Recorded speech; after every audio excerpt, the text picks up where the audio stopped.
اللہ تعالیٰ نے تو اوپن چھوڑا ہوا ہے، قبضہ کون کر رہا ہے؟ ظاہر ہے آپ کو پتہ ہے ہیومن بینگز خود خدا بن کے جو ہے وہ کیا کریں، ہیومن بینگز کو ایکسپلائٹ کرائیں۔ کب چھوٹ دے گا، کب پکڑے گا، یہ آپ تو نہیں ڈیسائیڈ کر سکتے نا۔ نبی صلی اللہ علیہ وسلم کی امت میں نان مسلمز بھی آتے ہیں، مسئلہ پتہ ہے نا۔ قرآن مجید اس قوم پر آیا جو عربک کی ماہر قوم۔ قرآن کی ایک ایک ورس میں انسانوں کے لیے رہنمائی ہے۔ قرآن کا مطلب یہ پڑھی جانے والی چیز، اور دنیا میں سب سے زیادہ پڑھی جانے والی چیز قرآن ہے۔ السلام علیکم ورحمۃ اللہ وبرکاتہ۔ کیسے ہیں آپ سب؟ خیریت سے ماشاء اللہ؟ Good to see you all, جزاک اللہ اینڈ ویلکم ٹو کلاس 3۔ اب تک کی جتنی کلاسز ہوئی ہیں تھوڑا سا میں بتا دوں کہ اس کا مین مقصد میرا یہ تھا کہ جو بیسک عقائد ہیں ہمارے وہ اسٹرانگ ہو جائیں، کیونکہ یہ جو کلاس ہے اس کا ویژن اس کے پیچھے یہ ہے کہ جتنا کانفیڈنٹ انشاءاللہ ہم بن سکیں ایز اے مسلم، اور آپ کو ذرا کانفیڈنس آ سکے اپنے دین کو لے کے، کیونکہ یہ بہت ریلیونٹ ٹاپک ہے آج کے دور میں نا۔ ایون گوروں میں آج کل ریلیجن پہ بہت بات ہو رہی ہے، آل اوور دا ورلڈ ایک نا اسپرچول موومنٹ چل رہی ہے، کیونکہ جو کیپٹلزم نے کے جو نقصانات دیکھے ویسٹ نے، تو ظاہر ہے اب ایک مزہ تو چکھ لیا انہوں نے ایک ایکسٹریم کا، تو اب ایون وہاں پر بھی یہ ٹاپکس بہت ایکٹیو ہوئے ہیں کہ انسان کو کچھ نہ کچھ اسپرچول ضرور ہونا چاہیے، اور روحانیت کی انسان کو ضرورت تو ہے۔ تو اس لیے یہ بڑے ریلیونٹ ٹاپکس ہیں کہ اب روحانیت کی بات ہو رہی تو کیوں نہ ہم دین اسلام کے حوالے سے بہت اپنے کانسیپٹس کو کرسٹل کلیئر کریں انشاءاللہ۔ تو یہ بڑے ریلیونٹ سوالات ہیں کہ اسلام ہی کیوں، آخر اسلام کیوں خود سے کلیم کر رہا ہے نا، یا تو خود سے کلیم نہ کرتا۔ جب قرآن خود سے کلیم کر رہا ہے ان الدین عند اللہ الاسلام، کہ دین صرف اسلام ہے، تو تبھی ہم یہ بات کر رہے ہیں نا، ادروائز ہم کو خود سے تو نہیں بات کر رہے۔ اتنا بڑا کلیم اگر ایک کتاب کر رہی ہے قرآن مجید، تو ہمیں ذرا دیکھنا ہے، اور اللہ سبحانہ و تعالیٰ ظاہر ہے وہ خود کلیم کر رہا ہے کہ میرے علاوہ کوئی الہ نہیں، تو پھر ہم نے یہ بھی دیکھنا ہے اللہ رب العالمین کی وحدانیت اور توحید۔ تو اس پر بھی میں نے ماشاءاللہ بات کی شروع میں، اور ایتھیزم کے حوالے سے بھی ہم نے بات کی، اس کے کچھ دلائل میں نے آپ کے سامنے رکھے، کچھ بڑے کامن سوالات ہیں ایتھیسٹ کے، ٹھیک ہے نا، کہ اللہ کو کس نے بنایا، تو یہ انفائنائٹ ریگریس ہے۔ اس سوال میں نے آپ کو لاسٹ ٹائم بھی بتایا تھا، کچھ سوال اللاجیکل ہوتے ہیں، فلاسفی کے لینگویج میں اس طرح کے پرابلم کو کہتے ہیں انفائنائٹ ریگریس۔ انفائنائٹ ریگریس ہوتا ہے کہ ایک چیز جو ہے وہ انفینٹی تک جاتی ہے اور اس کا آنسر ہی کوئی نہیں ہے۔ مثال کے طور پہ یہ سوال کہ اللہ کو کس نے بنایا ہے، تو دیکھیں اگر میں کہوں کہ اللہ کو نعوذ باللہ اللہ نے ہی بنایا ہے، ایک اور اللہ نے، تو آپ پوچھیں گے پھر اس کو کس نے بنایا، تو یہ سوال ختم نہیں ہوگا، کبھی بھی ختم نہیں ہوگا، کیونکہ جس نے گاڈ کو بنایا وہ خود کیا ہے؟ گاڈ۔ تو پھر گاڈ کو آخر بنایا کس نے؟ تو کچھ سوالات جو ہوتے ہیں ان کا آنسر کوئی نہیں ہوتا۔ اسی طرح ایک سوال ہے کہ کیا خدا ایسا پتھر بنا سکتا ہے جس کو خود بھی نہ اٹھا سکے؟ یہ گریکس کے ایک دہریے نے پوچھا تھا نا فلاسفر سے، یہ بھی بہت کامن سوال ہے، خدا کی قدرت پہ ہے کہ کیا خدا کوئی ایسا پتھر بنا سکتا ہے جس سے وہ خود بھی نہ اٹھائے۔ یہ بھی اللاجیکل سوال اس طرح سے ہے کہ دیکھیں کچھ لاز اور کچھ رولز اللہ رب العالمین نے، خدا نے اپنے اوپر مسلط خود بھی کیے ہوئے، ٹھیک ہے۔ یہ بالکل اسی طرح ہے کہ میں آپ سے سوال پوچھوں، کیا ایک باپ اپنی بیٹی کو گولی مار سکتا ہے؟ آپ کیا کہیں گے اس میں؟ قدرت تو رکھتا ہے مارنے کی، لیکن نہیں مار سکتا، کیونکہ جیسے وہ بیٹی کو گولی مار دے گا تو وہ باپ تو نہیں رہا، وہ تو درندہ بن گیا، ٹھیک ہے۔ تو اسی لیے اللہ رب العالمین کیوں ایسا کام کرے گا جو خدائی کے خلاف ہے؟ سمجھ آ رہی بات کی؟ ٹھیک ہے، اللہ رب العالمین کی قدرت بے حساب ہے، اللہ جو چاہے کر سکتا ہے، لیکن کیوں اللہ تعالیٰ، دیکھیں اللہ تعالیٰ ایک اور اللہ کیوں پیدا کرے گا؟ اللہ تعالیٰ کہتا ہے نا کہ یہ لوگ کہتے ہیں کہ اللہ کی اولاد ہے، اور اللہ کہتے ہیں یہ گالی ہے، یہ اللہ کو گالی ہے، کیونکہ دیکھیں اللہ کی اولاد کا کیا مطلب ہے؟ اللہ کی اولاد کا یہ مطلب ہے کہ اولاد کی وراثت ہوتی ہے، پھر جو بھی وہ اولاد ہے اس کی وراثت ہوگی اللہ کے کنگڈم میں، ٹھیک ہے۔ اور پھر آپ کو پتہ ہے اولاد ویکنس کی نشانی ہے۔ اولاد کیوں ویکنس کی نشانی ہے؟ اولاد اس طرح سے ویکنس کی نشانی ہے کہ انسان بوڑھا ہوتا ہے، مر جاتا ہے، اور اس کے بعد اس کا کون سنبھالتا ہے سب کچھ؟ اس کی اولاد۔ تو اللہ تعالیٰ کو اولاد کی کیوں ضرورت ہوگی؟ اللہ تعالیٰ کمزور تو نہیں ہے، اللہ تعالیٰ ضعیف بھی نہیں ہوتا، اللہ تعالیٰ اولڈ بھی نہیں ہوتا، ٹھیک ہے۔ تو اس لیے اللہ تعالیٰ نے اس کو کہا ہے کہ یہ میرے لیے گالی ہے، یعنی آدم کا بچہ مجھے گالی دیتا ہے، یہ حدیث قدسی ہے، اور گالی یہ کہ میری اولاد ہے۔ اور ود آل ڈیو رسپیکٹ، یہ ہمارے جو نصارہ بھائی بہن ہیں وہ یہ بات کرتے ہیں ظاہر ہے اللہ کی اولاد کے حوالے سے، تو اس لیے یہ کانسیپٹ غلط ہے۔ تو اللہ تعالیٰ اولاد کیوں چاہے گا جب کہ وہ خدائی کے خلاف ہے وہ چیز، ٹھیک ہے۔ تو یہ سوال بھی لاجیکل ہے۔ پھر ایک اور سوال ہے کہ اگر دنیا میں اگر خدا اتنا مرسیفل ہے، اتنا رحم دل ہے، تو دنیا میں اتنی سفرنگ کیوں ہے، اتنی پین کیوں ہے؟ ٹھیک ہے، یہ سوال پیدا اس لیے ہوا تھا کیونکہ کرسچنز نے جو کنسیپٹ دیا تھا اپنے ان کو ظاہر ہے فالوورز کو، وہ کنسیپٹ یہ تھا کہ خدا آل لو ہے، خدا کا ایک ہی ایٹریبیوٹ ہے، وہ ہے لو، گاڈ از لو. ٹھیک ہے، اب ظاہر ہے کہ وہ ایٹریبیوٹ ایسا ہے کہ اس کی نظر سے دیکھا جائے تو یہ سوال پیدا ہوتا ہے کہ پھر سفرنگ کیوں ہے، پھر پین کیوں ہے، پھر اللہ پنش کیوں کرتا ہے، گاڈ پنش کیوں کرتا ہے؟ یہ ہمارا پرابلم تو کبھی سے تھا ہی نہیں. کیوں؟ کیونکہ اللہ تعالیٰ کے 99 ایٹریبیوٹس ہیں، ویسے تو بہت ہیں لیکن ہمیں جو بتائیں ان 99 ایٹریبیوٹس میں اللہ تعالیٰ کے ایٹریبیوٹس یہ والے بھی ہیں، اللہ الجبار ہے، اللہ القہار ہے، ان بطش ربی کا لشدید، بے شک تیرے رب کی پکڑ بہت سخت ہے، یہ بھی اللہ ہے. ٹھیک ہے، اسی طرح اللہ تعالیٰ جو ہے وہ پلاننگ بھی کرتا ہے، اللہ تعالیٰ بدلہ بھی لیتا ہے. یہ ساری آیات میں آپ کے سامنے رکھ رہا ہوں. اللہ نے تو اپنا تعارف کروا دیا. دیکھیں نا، ایک کنگ، ایک بادشاہ، اگر وہ بادشاہ آل لو ہے اور اس میں نہ بدلہ لینے کی سکت ہے، اس میں نہ کسی کو سیدھا کرنے کی سکت ہے، نہ کسی کو کھینچنے کی سکت ہے، اور وہ آل لو ہے، تو وہ بادشاہ ایک ویک بادشاہ ہے. آپ سمجھ رہے ہیں میرا پوائنٹ؟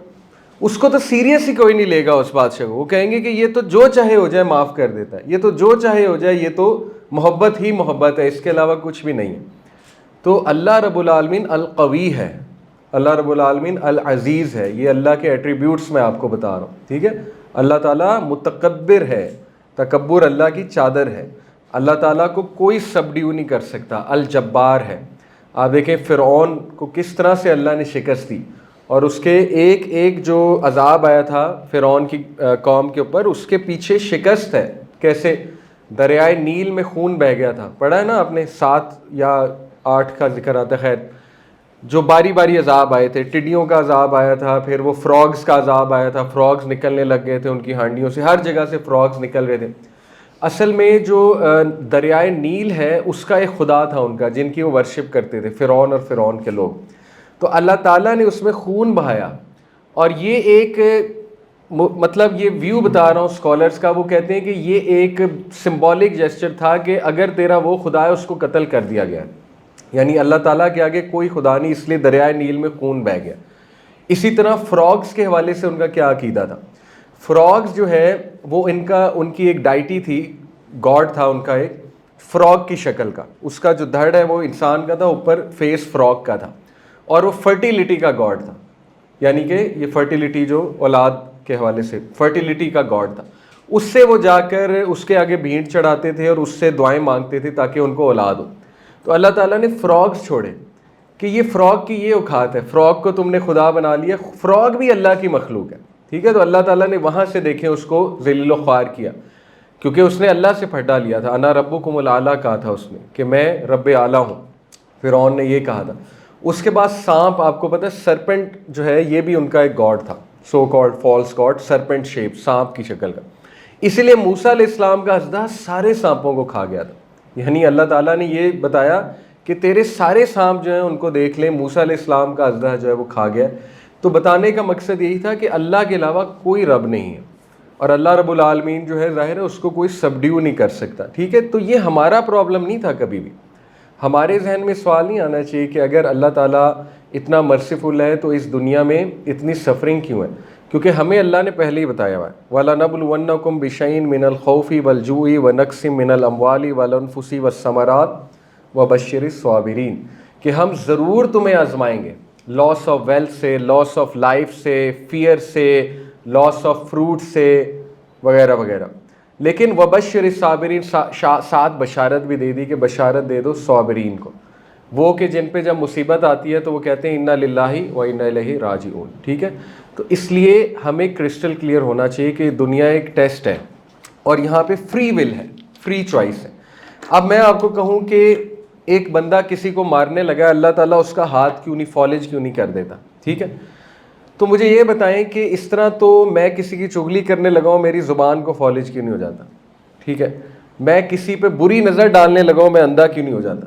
اللہ چاہے تو مجھے اندھا کر سکتا ہے نا. میں کسی سے حسد کرنے لگا ہوں، اللہ تعالیٰ میرا دل کیوں نہیں بند کر دیتا؟ پھر یہ سوال بھی پیدا ہوتا ہے. اگر اللہ ایسے کرنے لگ جائے تو دنیا میں کوئی بچے گا؟ دنیا میں تو ایک بھی انسان نہیں بچے گا اگر فری ول اللہ نے ختم کر دی. ٹھیک ہے, تو یہ اللہ تعالیٰ کا گرینڈ وزڈم ہے ایک کہ اللہ تعالیٰ نے فری ول فری چوائس دی ہوئی ہے انسان کو, اور انسان کو صحیح راستہ بتا دیا, غلط راستہ بتا دیا. اب اس کا ٹیسٹ ہو رہا ہے. ٹھیک ہے, اب وہ نیک عمل کرے یا برائی کی طرف جائے. دوسرا ایک اور بات سمجھنے کی ضرورت یہ ہے کہ ڈیتھ ہمارے لیے شکست نہیں ہے, یہ بات یاد رکھیں. ٹھیک ہے, کسی کا مر جانا یا کسی کا سفر ہو کے فوت ہو جانا یہ ہمارے لیے شکست نہیں ہے, یہ ہمارے لیے اصل میں ون ون سچویشن ہے. مسلمانوں کے عقیدے کے مطابق بتا رہا ہوں. فار ایگزامپل غازہ میں جو لوگ شہید ہو رہے ہیں وہ دنیا کی نظر میں سفرنگ ہو سکتی ہے, اللہ تعالیٰ کی نظر میں وہ کامیابی ہے, کیونکہ وہ ڈائریکٹ کہاں جا رہے ہیں؟ انشاءاللہ جنت میں جا رہے ہیں. ٹھیک ہے, تو وہ ہمیشہ کے لیے کامیاب ہو چکے ہیں. تو اس لیے ہمارا پرسپیکٹو بہت سمال ہے. ٹھیک ہے, تھوڑی سی سفرنگ آئے گی اس دنیا میں, لیکن یہ کہ اس کے بعد الٹیمیٹ انسان کے لیے ریوارڈ ہے. الٹیمیٹ ریوارڈ جب وہ اس ریوارڈ کو دیکھے گا وہ حیران ہو جائے گا کہ اللہ تعالیٰ نے مجھے اتنا بڑا ریوارڈ دے دیا ہے میری پین, میری سفرنگ کا, اور ظاہر ہے کہ میرے صبر کا. تو اس لیے یہ سوال پہلی تو بات ہمارے ذہن میں آنا نہیں چاہیے, مسلمان کے ذہن میں, کیونکہ قرآن مجید کلیئر ہے اس کے اوپر کہ ہم تمہیں آزمائیں گے بھی. نمبر 2, اللہ نے یہ بھی بتا دیا سورہ یونس ورس 44 کہ جو کچھ بھی انسان کی طرف تکلیف آتی ہے وہ اس کے اپنے ہاتھوں کی وجہ سے ہوتا ہے. It is from his own hands. اور یہ آپ بحث کسی سے کر سکتے ہیں. ٹھیک ہے, لیٹس سے کوئی ایتھیسٹ آپ سے کہتا ہے کہ if there is a God, if God is merciful, why there is so much suffering in the world. آپ اسے کہیں میں تمہاری بات مان لیتا ہوں, دیر از نو گاڈ, اب آپ مجھے بتائیں why there is so much suffering. آپ اس کے کورٹ میں ڈالیں بجائے کہ خود آنسر کرنے کی. آپ کو ضرورت کیا ہے اس کو آنسر کرنے کی؟ آپ اسے کہیں مان لیا گاڈ نہیں ہے, اب آپ مجھے بتائیں کہ اتنی سفرنگ کیوں ہے. اب اس کے پاس جواب کوئی نہیں ہوگا. وہ آپ کو اگر تو اس نے کوئی شڈول چھوڑنی ہے وہ یہ کہہ دے گا کہ سفرنگ مذہب کی وجہ سے, مذاہب کی وجہ سے سفرنگ, اس کی آپ اس سے دلیل مانگیں. دنیا میں جتنی بڑی جنگیں ہیں وہ مذہبی جنگیں نہیں ہیں. کمیونزم کوئی مذہب ہے؟ سب سے زیادہ بندے کس نے مارے ہیں دنیا میں؟ سب سے زیادہ بندے آن ریکارڈ کمیونسٹ نے. ٹھیک ہے, رشیا نے, چائنا نے, سب سے زیادہ بندے. تو آپ ان سے پوچھیں یہ کوئی مذہبی جنگ ہے؟ امریکہ نے جتنی اس وقت وارز کی ہیں وہ مذہبی جنگیں. ورلڈ وار 1 مذہبی جنگ تھی, ورلڈ وار 2 مذہبی جنگ تھی. تو یہ تو اس کا انویلڈ آرگومنٹ ہے کہ مذہب جو ہے لڑاتا ہے انسان کو, اور مذہب کی وجہ سے جو ہے وہ بے سکونی ہے, مذہب کو ہی ختم کر دو. تو ہم اس سے یہ سوال پوچھیں گے کہ آپ اس کی دلیل دیں کہ مذہب بے سکونی لاتا ہے اور مذہب کی وجہ سے سفرنگ ہے. اس کی دلیل دیں, اسٹیٹسٹکس دیں ہمیں, ایسے ہوا میں بات نہ کریں. ٹھیک ہے. دوسرا وہ یہ کہہ دے گا, ہو سکتا ہے کہ چلو مان لیا کہ خدا نہیں ہے اور اب کیوں سفرنگ ہے, تو اسے یہ کہنا پڑے گا کہ ہماری اپنی وجہ سے ہے, ہیومن بینگز کی اپنی وجہ سے. اور یہ بات درست ہے. آپ دیکھیں اللہ تعالیٰ نے تمام ریسورسز ایک مقدار سے دنیا میں رکھی ہیں. منرلز, پانی, واٹر سائیکل چل رہا ہے. اللہ تعالیٰ واٹر سائیکل کو کبھی ختم نہیں کرے گا. آپ لوگوں کو صاف پانی ملتا رہے گا, لیکن اس صاف پانی پہ قبضہ کون کر رہا ہے؟ اللہ تعالیٰ نہیں. اللہ تعالیٰ نے تو اوپن چھوڑا ہوا ہے. قبضہ کون کر رہا ہے؟ ظاہر ہے آپ کو پتہ ہے لوگ جو سپر پاورز ہیں, پاور پالیٹکس کی وجہ سے کس طرح سے قابض ہوتے ہیں ریسورسز پہ اور نیچرل ویلتھ پہ, اور اس کے بعد حملے کرتے ہیں, کانکر کرتے ہیں تھرڈ ورلڈ کنٹریز کو, اپنے کنٹرول میں لیتے ہیں, کراپس کو, کیش کراپس اگاتے ہیں فوڈ کراپس کی جگہ. ٹھیک ہے نا, تباہی مچاتے ہیں تھرڈ ورلڈ کنٹریز میں جا کے. یہ تو بہت ہی عام باتیں ہیں. کرنٹ افیئر اگر آپ تھوڑا بہت پڑھتے ہیں تو یہ تو بڑا کرسٹل کلیئر ہے. اس لیے اللہ نے ہر چیز مقدار میں اتاری, رزق بھی مقدار میں اتارا, پانی بھی, منرلز بھی, نیچرل ریسورسز بھی. ہیومن بینگز خود خدا بن کے جو ہے وہ کیا کریں, ہیومن بینگز کو ایکسپلائٹ کرا رہے ہیں. پہلی بات. دوسری بات آپ دیکھیں کہ گلوبل وارمنگ اللہ نے تو نہیں کاز کی. گلوبل وارمنگ ریئل ہے, اور گلوبل وارمنگ کا کیوٹو پروٹوکول سائنڈ ہے بائی آل کنٹریز ایکسیپٹ 2, امریکہ اینڈ چائنا. امریکہ اور چائنا کیوٹو پروٹوکول کو سائن نہیں کرتا, کیونکہ سب سے بڑے کرمنلز یہ 2 کنٹریز خود ہیں گلوبل وارمنگ کی. چائنا نمبر 1 ہے. ٹھیک ہے, چائنا نے ڈیفارسٹیشن کی بہت زیادہ, آپ خیر وہ چیزیں درست کر رہے ہیں, اور بیجنگ جو ہے وہ one of the most polluted city in the world. بلکہ ایکسپیکٹڈ ہے کہ بیجنگ میں آکسیجن لیول اس قدر کم ہو جائے گا کہ انہیں باقاعدہ وہ آکسیجن ماسک بیچنے پڑیں گے. ٹھیک ہے, تو یہ خود ہی کم کی ہے انہوں نے, خود ہی ڈیفارسٹیشن کی ہے, خود ہی گلوبل وارمنگ کاز کی ہے. گلوبل وارمنگ کے نتیجے میں ایکسٹریم ویدر کنڈیشنز ہو رہی ہیں, ہریکینز آ رہے ہیں, ٹورنیڈوز آ رہے ہیں, زلزلے آ رہے ہیں, ٹیکٹونک پلیٹس ہلتی ہیں گلوبل وارمنگ کی وجہ سے. گلوبل وارمنگ سے گلیشیئرز میلٹ ہوتے ہیں, گلیشیئر میلٹ ہوتا ہے تو آپ کی ٹیکٹونک پلیٹ ہٹ ہوتی ہے, کیونکہ گلیشیئر اچھا خاصا جو ہے وہ اس نے سنبھال کے رکھا ہوا ہے. گلیشیئر بہت بڑا ہوتا ہے نیچے سے, وہ جب میلٹ ہوگا تو ظاہر ہے کہ یہ سارے حادثات ہوں گے. تو یہ اللہ تو نہیں کرا رہا. اب وہ آگے سے یہ کہیں کہ نہیں جی پھر اللہ تعالیٰ ہاتھ کیوں نہیں ان کا پکڑ لیتا. پہلی بات, آپ کو کیسے پتہ ہے نہیں پکڑتا؟ اللہ تعالیٰ کیا پتہ بہت پکڑا انہیں, اللہ تعالیٰ نے ڈھیل دی ہوئی ہے. ٹھیک ہے, اللہ تعالیٰ جو ہے وہ کب پکڑے گا یہ اللہ کو ہی بہتر پتہ ہے, کب چھوٹ دے گا کب پکڑے گا یہ آپ تو نہیں ڈیسائیڈ کر سکتے نا, یہ تو اللہ تعالیٰ کا ڈیسیجن ہے. اور ایسا بالکل نہیں ہے کہ اللہ تعالیٰ پکڑتا نہیں ہے, اللہ تعالیٰ قوموں کو پکڑتا ہے. پاسٹ میں بھی آپ دیکھیں قومیں تباہ ہوئیں, اس وقت بھی نظر آ رہا ہے, اس وقت ڈاؤن فال ہو رہا ہے ان نیشنز کا. وہ والا عذاب تو نہیں نظر آ رہا جو قوم لوط پہ آیا تھا کہ اوپر سے پتھروں کی بارش ہو گئی اور ختم, یا جبرائیل السلام آئے پر مارا اور بستی الٹ گئی. وہ تو نہیں نظر اب آئے گا. کیوں نہیں آئے گا؟ آپ صلی اللہ علیہ وسلم کی دعا ہے, اور نبی صلی اللہ علیہ وسلم کی امت میں نان مسلمز بھی آتے ہیں. مسئلہ پتہ ہے نا آپ کو, نبی صلی اللہ علیہ وسلم کی امت دو طرح کی ہے, ایک امت مسلمہ اور ایک اوور آل انسانیت. امت مسلمہ وہ ہے جس کی سفارش ہوگی قیامت والے دن, ٹھیک ہے, دوسروں کی نہیں. وہ سفارش کے مستحق اس لیے نہیں کیونکہ وہ ایمان نہیں لائے, ٹھیک ہے, لیکن وہ امت ہے, یہ بات کنفرم ہے, نبی صلی اللہ علیہ وسلم کی امت ہے. تو امت پہ اب وہ والا عذاب نہیں آئے گا کیونکہ نبی صلی اللہ علیہ وسلم نے دعا فرمائی تھی. ٹھیک ہے, لیکن دوسرے عذاب تو آ رہے ہیں, سوشل عذاب آ رہا ہے, ڈپریشن, سوسائڈ, انگزائٹی, یہ سارے عذاب مسلط ہیں اس وقت, اللہ معاف کرے, انسانیت کے اوپر. ٹھیک ہے, تو اس لیے یہ کہنا کہ اللہ تعالیٰ کیوں نہیں پکڑتا انہیں اگر اللہ تعالیٰ اتنا مرسیفل ہے, یہ تو ایک ریلیٹو بات ہے. آپ کو کیسے پتہ ہے نہیں پکڑتا؟ پہلی بات. دوسری بات, اللہ کی مرضی, اللہ تعالیٰ کی ڈسکریشن ہے, اللہ تعالیٰ کا ایک وزڈم ہے اس کے پیچھے. ٹھیک ہے, اللہ تعالیٰ کام لینا چاہتا ہے انسانوں سے. اگر اللہ نے ہی پکڑنا ہے, ہر کام اللہ نے کرنا ہے, تو پھر ہم یہاں کیا کر رہے ہیں؟ آپ مجھے یہ بتائیں نا. اس لیے میں آپ کو ایک مثال دیتا ہوں کہ ایک باپ جو ہے وہ اپنے بیٹے کے ہاتھ سے کیوں صدقہ خیرات کرواتا ہے. بیٹے کے ہاتھ میں نوٹ پکڑاتا ہے, چھوٹے بچے کے ہاتھ میں کہتا ہے بیٹا تم دو, خود بھی دے سکتا ہے. کیوں دیتا ہے؟ کیا خیال ہے؟ تاکہ بیٹا لرن کرے.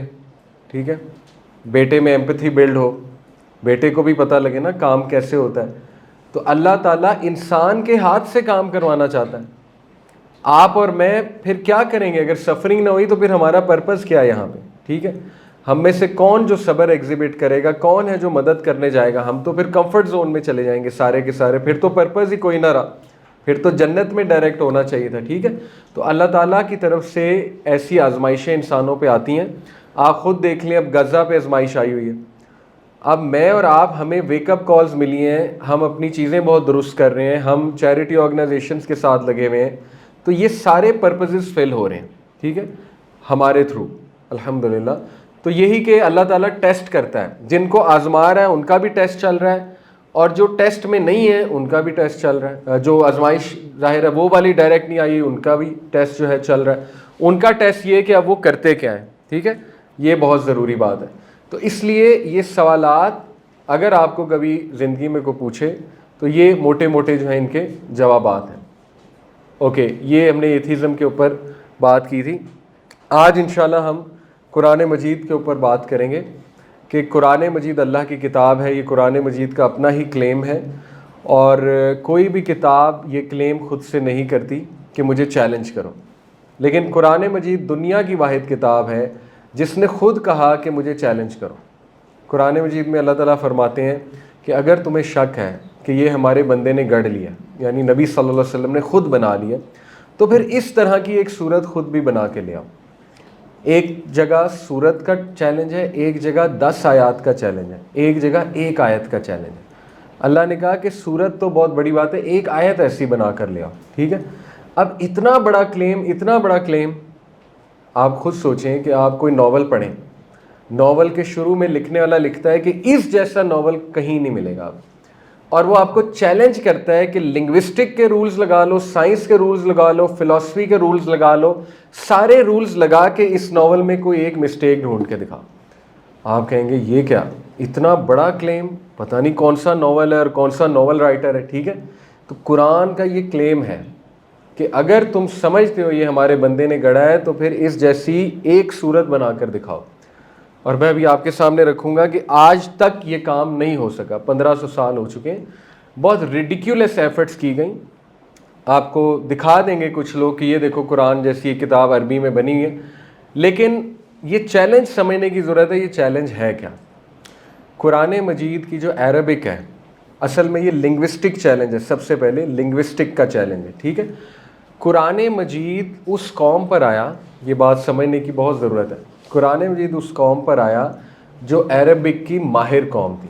ٹھیک ہے، عربی کے انہیں تکبر تھا، عربی لینگویج کے اوپر، پوئٹری کے اوپر انہیں تکبر تھا. وہ نہیں بنا سکے تو آج کے عرب کہاں سے بنا لیں گے؟ اور گورا کیسے بنا لے گا؟ اس کو تو عربی آتی نہیں.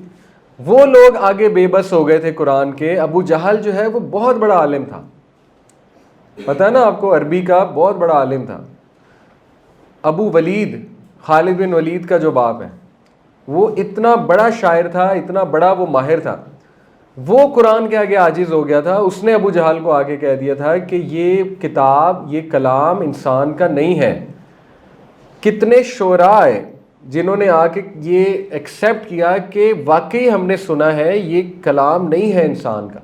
جب انہیں کوئی بہانہ نہیں ملا، بنا تو سکتے نہیں تھے ظاہر ہے، جب انہیں کوئی بہانہ نہیں ملا تو انہوں نے شیطان پہ بات ڈال دی کہ یہ جادو ہے، نعوذ باللہ، یا یہ شیطان کا سکھایا ہوا ہے. ٹھیک ہے نا، سپر نیچرل فورسز پہ بات ڈال دی. اللہ کو تو نہیں مانے لیکن کہا جی یہ شیطان کا کلام ہے، نعوذ باللہ. پھر کہہ دیا یہ جادو ہے، یہ بندہ ساحر ہے. ٹھیک ہے، پھر شاعر بھی کہہ دیا نبی صلی اللہ علیہ وسلم کو، یہ بہت بڑا شاعر ہے. تو اس لیے میں آپ کو بتانا ہی چاہ رہا ہوں کہ اس چیلنج پہ تو وہ لوگ نہیں اتر پائے، آج کے لوگ کیسے اتر سکتے ہیں، کیسے بنا سکتے ہیں قرآن جیسی کتاب. اب دیکھیں قرآن مجید کی جو عربک ہے وہ ایون آج کے عربس کو بھی صحیح سمجھ نہیں آتی ہے. وہ اس لیول کی عربک ہے. یہ بالکل اسی طرح ہے کہ ہم لکھنؤ کی گاڑی اردو شاید نہ سمجھ پائیں، میں اور آپ، پرانی اردو. ٹھیک ہے، حالانکہ ہم اردو اسپیکنگ ہے، کیونکہ وہ بہت ہی خالص اردو ہے. رائٹ؟ تو اسی طرح جو آج کے عربز ہیں، آپ خود دیکھ لیں کہ بہت مشکل پوئٹری شاید آپ کو نہ سمجھ آئے. علامہ محمد اقبال کا ہر شعر آپ کو سمجھ نہیں آئے گا، حالانکہ آپ اردو اسپیکنگ ہے. ٹھیک ہے، تو یہ اس لیول کی زبان ہے عربک، جو قرآنک لینگویج ہے. تو اس لیے ایک تو یہ چیلنج کہ اس جیسی آپ لینگویج لے کر آؤ. دوسرا چیلنج یہ ہے کہ صرف لینگویج نہیں لانی، وہ لینگویج میں جو بھی آپ شعر لکھو گے، قرآن ٹائپ ردمک ایک ورس بناؤ گے، هل اتاک حدیث الغاشیہ وجوہ یومئذ خاشیہ عاملۃ ناصبہ تصلی نارا حامیہ تسقی من عین آنیہ. یہ سارے الفاظ مل رہے ہیں، خاشیہ، عاملہ، سارے. ٹھیک ہے، یہ ردم ہے. آپ نے صرف عربک نہیں لانی، آپ نے ردمک لینگویج لانی ہے. And to add to it, اس ردمک لینگویج کا ایک ایک لفظ کا ایک گہرا مطلب ہونا چاہیے. لے کر آؤ قرآن کے ایک ایک لفظ کے روٹ ورڈ میں آپ جائیں گے، آپ حیران و پریشان ہو جائیں گے کہ یہ کتنی ڈیپتھ ہے، ایک ایک ورڈ میں ڈیپتھ ہے. اور آخری بات کہ وہ ڈیپتھ صرف for the sake of depth نہیں ہونی چاہیے، اس کا ایک میننگ بھی ہونا چاہیے. اس کا میننگ یہ ہونا چاہیے کہ اس میں سے کوئی لیسن نکلنا چاہیے انسانوں کے لیے. قرآن کی ایک ایک ورس میں انسانوں کے لیے رہنمائی ہے.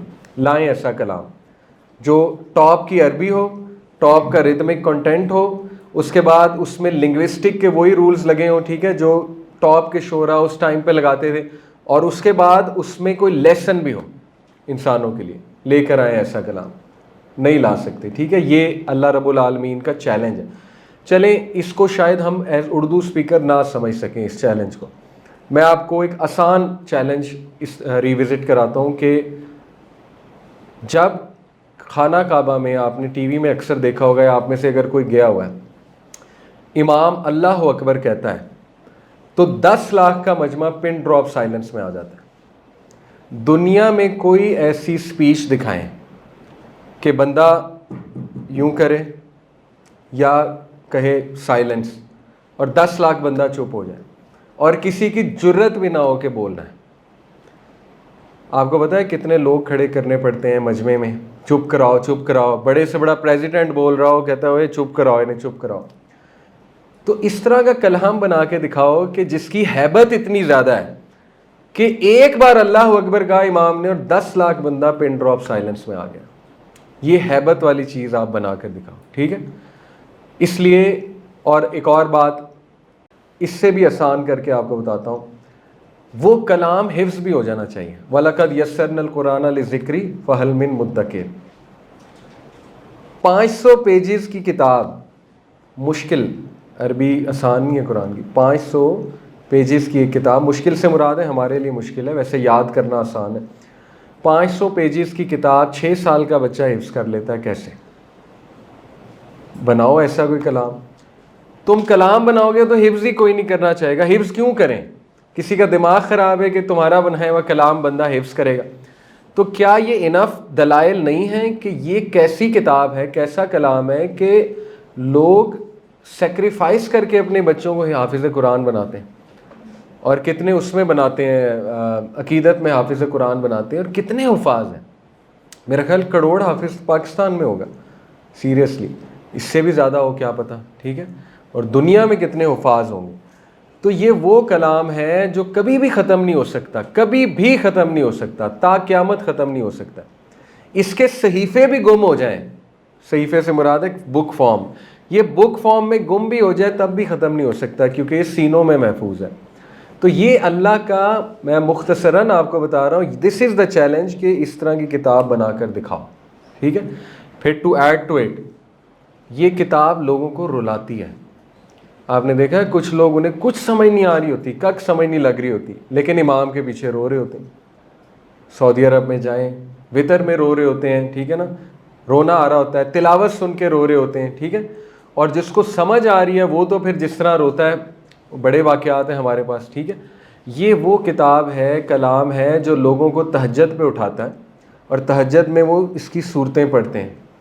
اور قرآن کا مطلب یہ پڑھی جانے والی چیز، اور دنیا میں سب سے زیادہ پڑھی جانے والی چیز قرآن ہے. تو اتنا اس میں ایکسپلین آپ کو کر سکتا ہوں. یہ چھوٹا چیلنج نہیں ہے کہ اس جیسی کتاب آپ بنا کر دکھاؤ.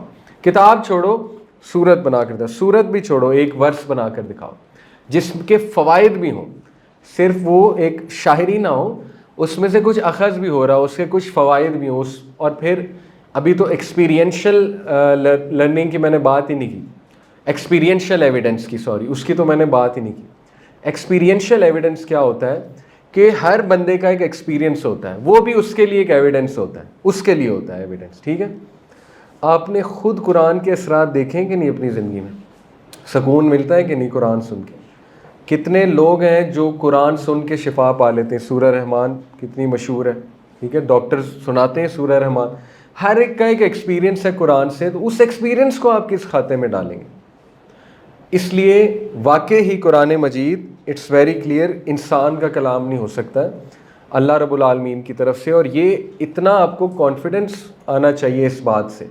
دیکھیں، اگر کبھی خدا نہ خواستہ آپ کے مائنڈ میں وسوسہ آ جائے، جو کہ آ سکتا ہے کہ یار پتہ نہیں اللہ ہے کہ نہیں ہے، ہو سکتا ہے آپ کبھی ڈی موٹیویٹڈ ہوں، کوئی دعائیں کر رہے ہوں، آپ کی دعائیں نہ قبول ہو رہی ہوں، شیطان آپ کو وسوسہ ڈال دے کہ پتہ نہیں اللہ ہے بھی کہ نہیں ہے، ایسے ہی نہ لگا ہوں میں، ٹھیک ہے نا، ایسے ہی میری ایفرٹس نہ لگ رہی ہوں. تو اس ٹائم آپ کو یہ سوچنا چاہیے کہ یہ قرآن کہاں سے آیا؟ اگر اللہ نہیں ہے، یہ قرآن کہاں سے آیا؟ اور یقین کریں کہ آپ کا وسوسہ ختم ہو جائے گا، ٹھیک ہے. قرآن امپیریکل ایویڈنس ہے آپ کے ہاتھ میں، چھوٹی چیز نہیں ہے. امپیریکل ایویڈنس کہتے ہیں something which can be kept, یا آپ کے ہاتھ میں وہ چیز ہو. تو یہ امپیریکل ایویڈنس سامنے ہے، ٹھیک ہے، کسی کو بھی آپ دکھا سکتے ہیں. اللہ کوئی پوچھے اللہ ہے، آپ کہیں یہ پروف ہے، this is a proof. Speech of Allah proof ہے، یہ اسپیچ آف اللہ ہے، کلام اللہ ہے قرآن مجید، ٹھیک ہے، عام چیز نہیں ہے، اللہ رب العالمین کی اسپیچ ہے. تو دس از اے کلیم، اور یہ چیز آپ کو بہت کانفیڈنس دے گی کہ پھر یہ کہاں سے آیا اگر اللہ نہیں ہے. اب اس کے ہم تھوڑے سے کاؤنٹر دیکھ لیتے ہیں. کوئی کہہ سکتا ہے، دیکھیں، ایتھیسٹ، بڑے سے بڑا ایتھیسٹ، اگر اس کا دماغی توازن درست ہے اور عقل والا ہے، وہ نبی صلی اللہ علیہ وسلم کا تو انکار نہیں کر سکتا نا کہ وہ فزیکلی نبی صلی اللہ علیہ وسلم نہیں تھے. یا تو کوئی بالکل ہی بیچارہ اسکیزوفرینک ہے وہ انکار کر دے گا، لیکن اصل میں نبی صلی اللہ علیہ وسلم کا تو جسم مبارک موجود ہے مدینہ میں، انکار کیا جا سکتا ہے امپیریکلی کہ محمد نامی کوئی شخص نہیں تھا؟ Ridiculous, impossible. نبی صلی اللہ علیہ وسلم گواہیاں، کروڑوں لوگ گواہیاں موجود ہیں نبی صلی اللہ علیہ وسلم تھے۔ ہاؤ کین یو ڈینائی کہ محمد صلی اللہ علیہ وسلم نہیں تھے؟ اللہ کو تو آپ ڈینائی کر سکتے ہیں، اس کے اللہ نظر نہیں آتا ہے، محمد صلی اللہ علیہ وسلم کو آپ کیسے ڈینائی کر سکتے ہیں؟ ٹھیک ہے نا؟ علامہ محمد اقبال کا شعر بھی ہے نا، جس کو سن کے بہت بڑا پاکستانی ایک پروفیسر تھا انگلش کا، امریکہ میں ایتھیسٹ تھا، کافی عرصہ ایتھیسٹ رہا، تو اس نے خود بتایا کہ علامہ محمد اقبال کا ایک شعر مجھے واپس لے آیا، مسلمان بنا دیا۔ وہ یہ تھا، شعر مجھے یاد نہیں، اس کا کرکس یہ تھا کہ تو اللہ کا تو انکار کر سکتا ہے، محمد کا انکار کیسے کر سکتا ہے؟ سوچنے کی بات ہے۔ اب سوال یہ پیدا ہوتا ہے کہ ہم یہ کاؤنٹر آرگومنٹ کوئی دیتا ہے کہ دیکھو قرآن کہاں سے آیا، اس کا جواب یہ محمد صلی اللہ علیہ وسلم نے لکھا ہے۔ وہ یہی کہے گا نا، کیونکہ محمد صلی اللہ علیہ وسلم تو تھے، ان کا تو ایگزسٹنس کا انکار نہیں کیا جا سکتا۔ اب آپ ان سے پوچھیں اوکے کیسے لکھا انہوں نے، کہاں پہ لکھا؟ اب دیکھیں نا، کاؤنٹر سوال ہم کریں گے، آپ ثابت کریں محمد صلی اللہ علیہ وسلم نے لکھا ہے۔ پہلی تو بات، نبی صلی اللہ علیہ وسلم امی تھے، ریکارڈ پہ موجود ہے، ٹھیک ہے؟ نبی صلی اللہ علیہ وسلم پڑھ نہیں سکتے تھے، لکھ نہیں سکتے تھے۔ اس کو انگلش میں ان لٹریٹ نہیں کہیں گے، اس کو ہم کہیں گے ان لیٹرڈ، کہ نبی صلی اللہ علیہ وسلم ان لٹریٹ تو نہیں تھے، بہت وائز تھے ہمارے نبی، ٹھیک ہے؟ تو ان لیٹرڈ ضرور تھے، لکھنا اور پڑھنا نہیں آتا تھا، ٹھیک ہے؟ دوسری بات، نبی صلی اللہ علیہ وسلم کو شاعری آتی تھی، یہ تو پیک لینگویج، یہ تو کسی بھی آپ جو ہے لنگوسٹک کے بندے سے پوچھ لیں قرآن پیک آف پوئٹری ہے کہ نہیں، ویسے تو پوئٹری نہیں ہے لیکن اس کے مطابق وہ کہے گا بالکل ہے۔ تو آپ اس سے یہ پوچھیں جس بندے کو شاعری نہیں آتی، شاعری کے اصول نہیں آتے، وہ یہ کتاب لکھ سکتا ہے؟ وہ فوراً کہے گا نہیں۔ نبی صلی اللہ علیہ وسلم کو تو شاعری آتی نہیں تھی، نبی صلی اللہ علیہ وسلم پوئٹ تو نہیں تھے۔ تیسری بات، قرآن میں تاریخ کے واقعات ہیں کہ نہیں ہیں؟ جیوز نے کیا پوچھا تھا، مشرکین کہاں جاتے تھے؟ جیوز کے پاس، نبی صلی اللہ علیہ وسلم کو ٹیسٹ کرنے، کہتے تھے نا کہ ہم اس کو ایکسپوز کرنا چاہتے ہیں، نعوذ باللہ کوئی ایسی بات بتاؤ یہ ایکسپوز ہو جائے۔ جیوز کہتے تھے اچھا اس سے پوچھو اصحاب کہف کون تھے؟ جیوز نے ایک بار پوچھا، پھر کہا اس سے پوچھو ذوالقرنین کون تھے؟ اب آپ مجھے بتائیں کہ اصحاب کہف پہ سورہ کہف نازل ہو جاتی ہے، وہ بھی ود ان ڈیز، ٹھیک ہے، ود ان ڈیز، سوال پوچھا ود ان ڈیز آ گئی، اور اس ایکوریسی سے آ گئی۔ کیسے؟ نبی صلی اللہ علیہ وسلم نے تو تاریخ نہیں پڑھی، نبی صلی اللہ علیہ وسلم تو عربی تھے، اس ٹائم سوشل میڈیا تھا، اس ٹائم انٹرنیٹ تھا کہ گوگل پہ لکھا ہو ور اصحاب کہف اور پوری بک چھاپ دی۔ تو کیسے نبی صلی اللہ علیہ وسلم کو تاریخ کا کیسے پتہ ہے؟ اچھا کوئی کہہ سکتا ہے بائبل سے چھاپا مارا، یہ بھی کہتے ہیں، وہ ماننا نہیں نا، بار بار کاؤنٹر دیتے ہیں۔ وہ کہتے ہیں اصل میں بائبل پڑھی ہے۔ کیسے پڑھی ہے؟ پڑھنا نہیں آتا تھا، پہلی بات۔ دوسری بات، آپ ثابت کریں ان کے پاس بائبل تھی۔ وہ کہتے ہیں ہم کرتے ہیں، میں اب آپ کو ان کے سارے آرگومنٹس بتا رہا ہوں کیونکہ میری ڈیبیٹس ہوئی ہوئی ہیں۔ وہ کہتے ہیں کہ غار حرا میں بائبل پڑھتے تھے چھپ کے نبی صلی اللہ علیہ وسلم۔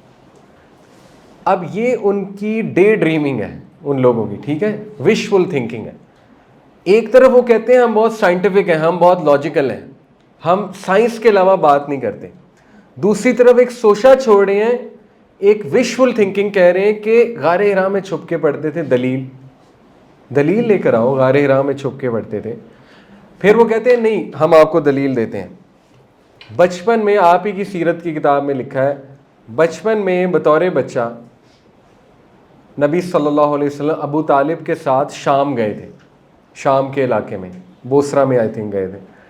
وہاں پہ بریرہ ایک جو ہے نا بحیرہ تھا، بحیرہ مونک، اس سے ملے تھے، اور اس مونک نے کہا تھا کہ یہ نبی ہے۔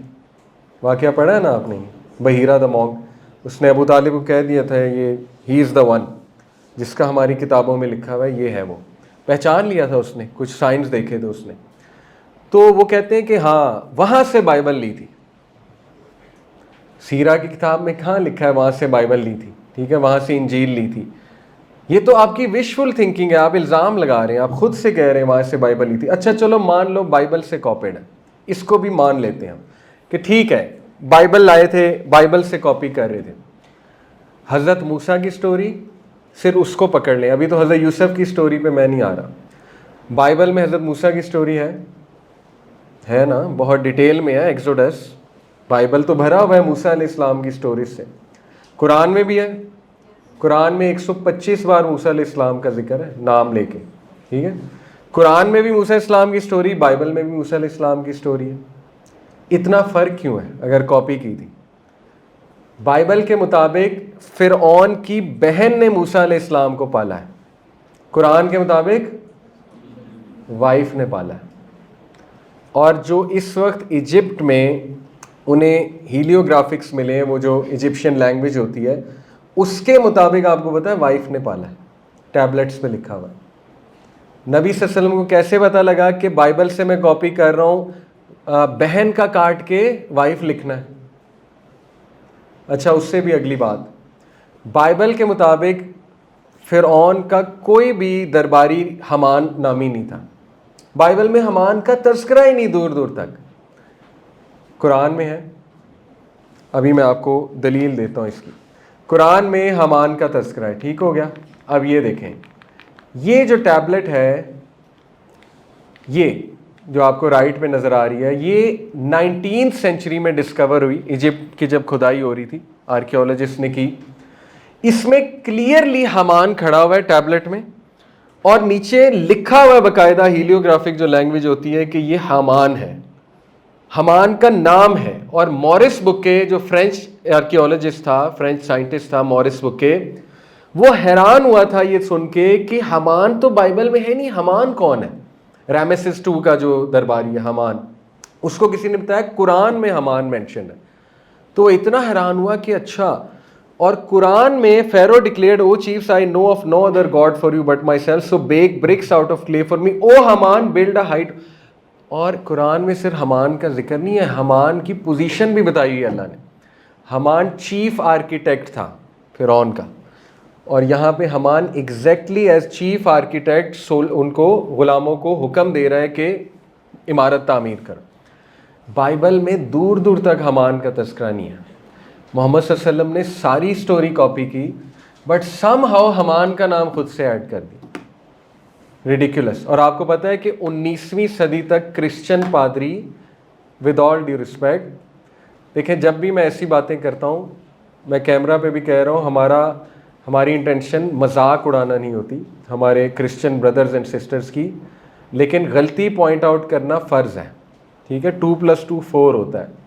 میں 2+2 5 تو نہیں کہہ سکتا کہ وہ بھی ٹھیک ہے یہ بھی ٹھیک ہے. تو دیکھیں سچ ایک ہی ہوتا ہے, اور سچ یہ ہے کہ 19 سینچری میں کرسچن پادری مسلمان کا مذاق اڑاتے تھے کہ یہ دیکھو انہوں نے صحیح سے کاپی نہیں کیا, اور حمان لکھا ہوا ہے, حمان تو کوئی تھا ہی نہیں. اور جب یہ ڈسکوری ہوئی تو چکے چھوٹ گئے ان کے کہ یہ کیا ہو گیا. ٹھیک ہے, اب تو ٹیبلز ہیو ٹرنڈ.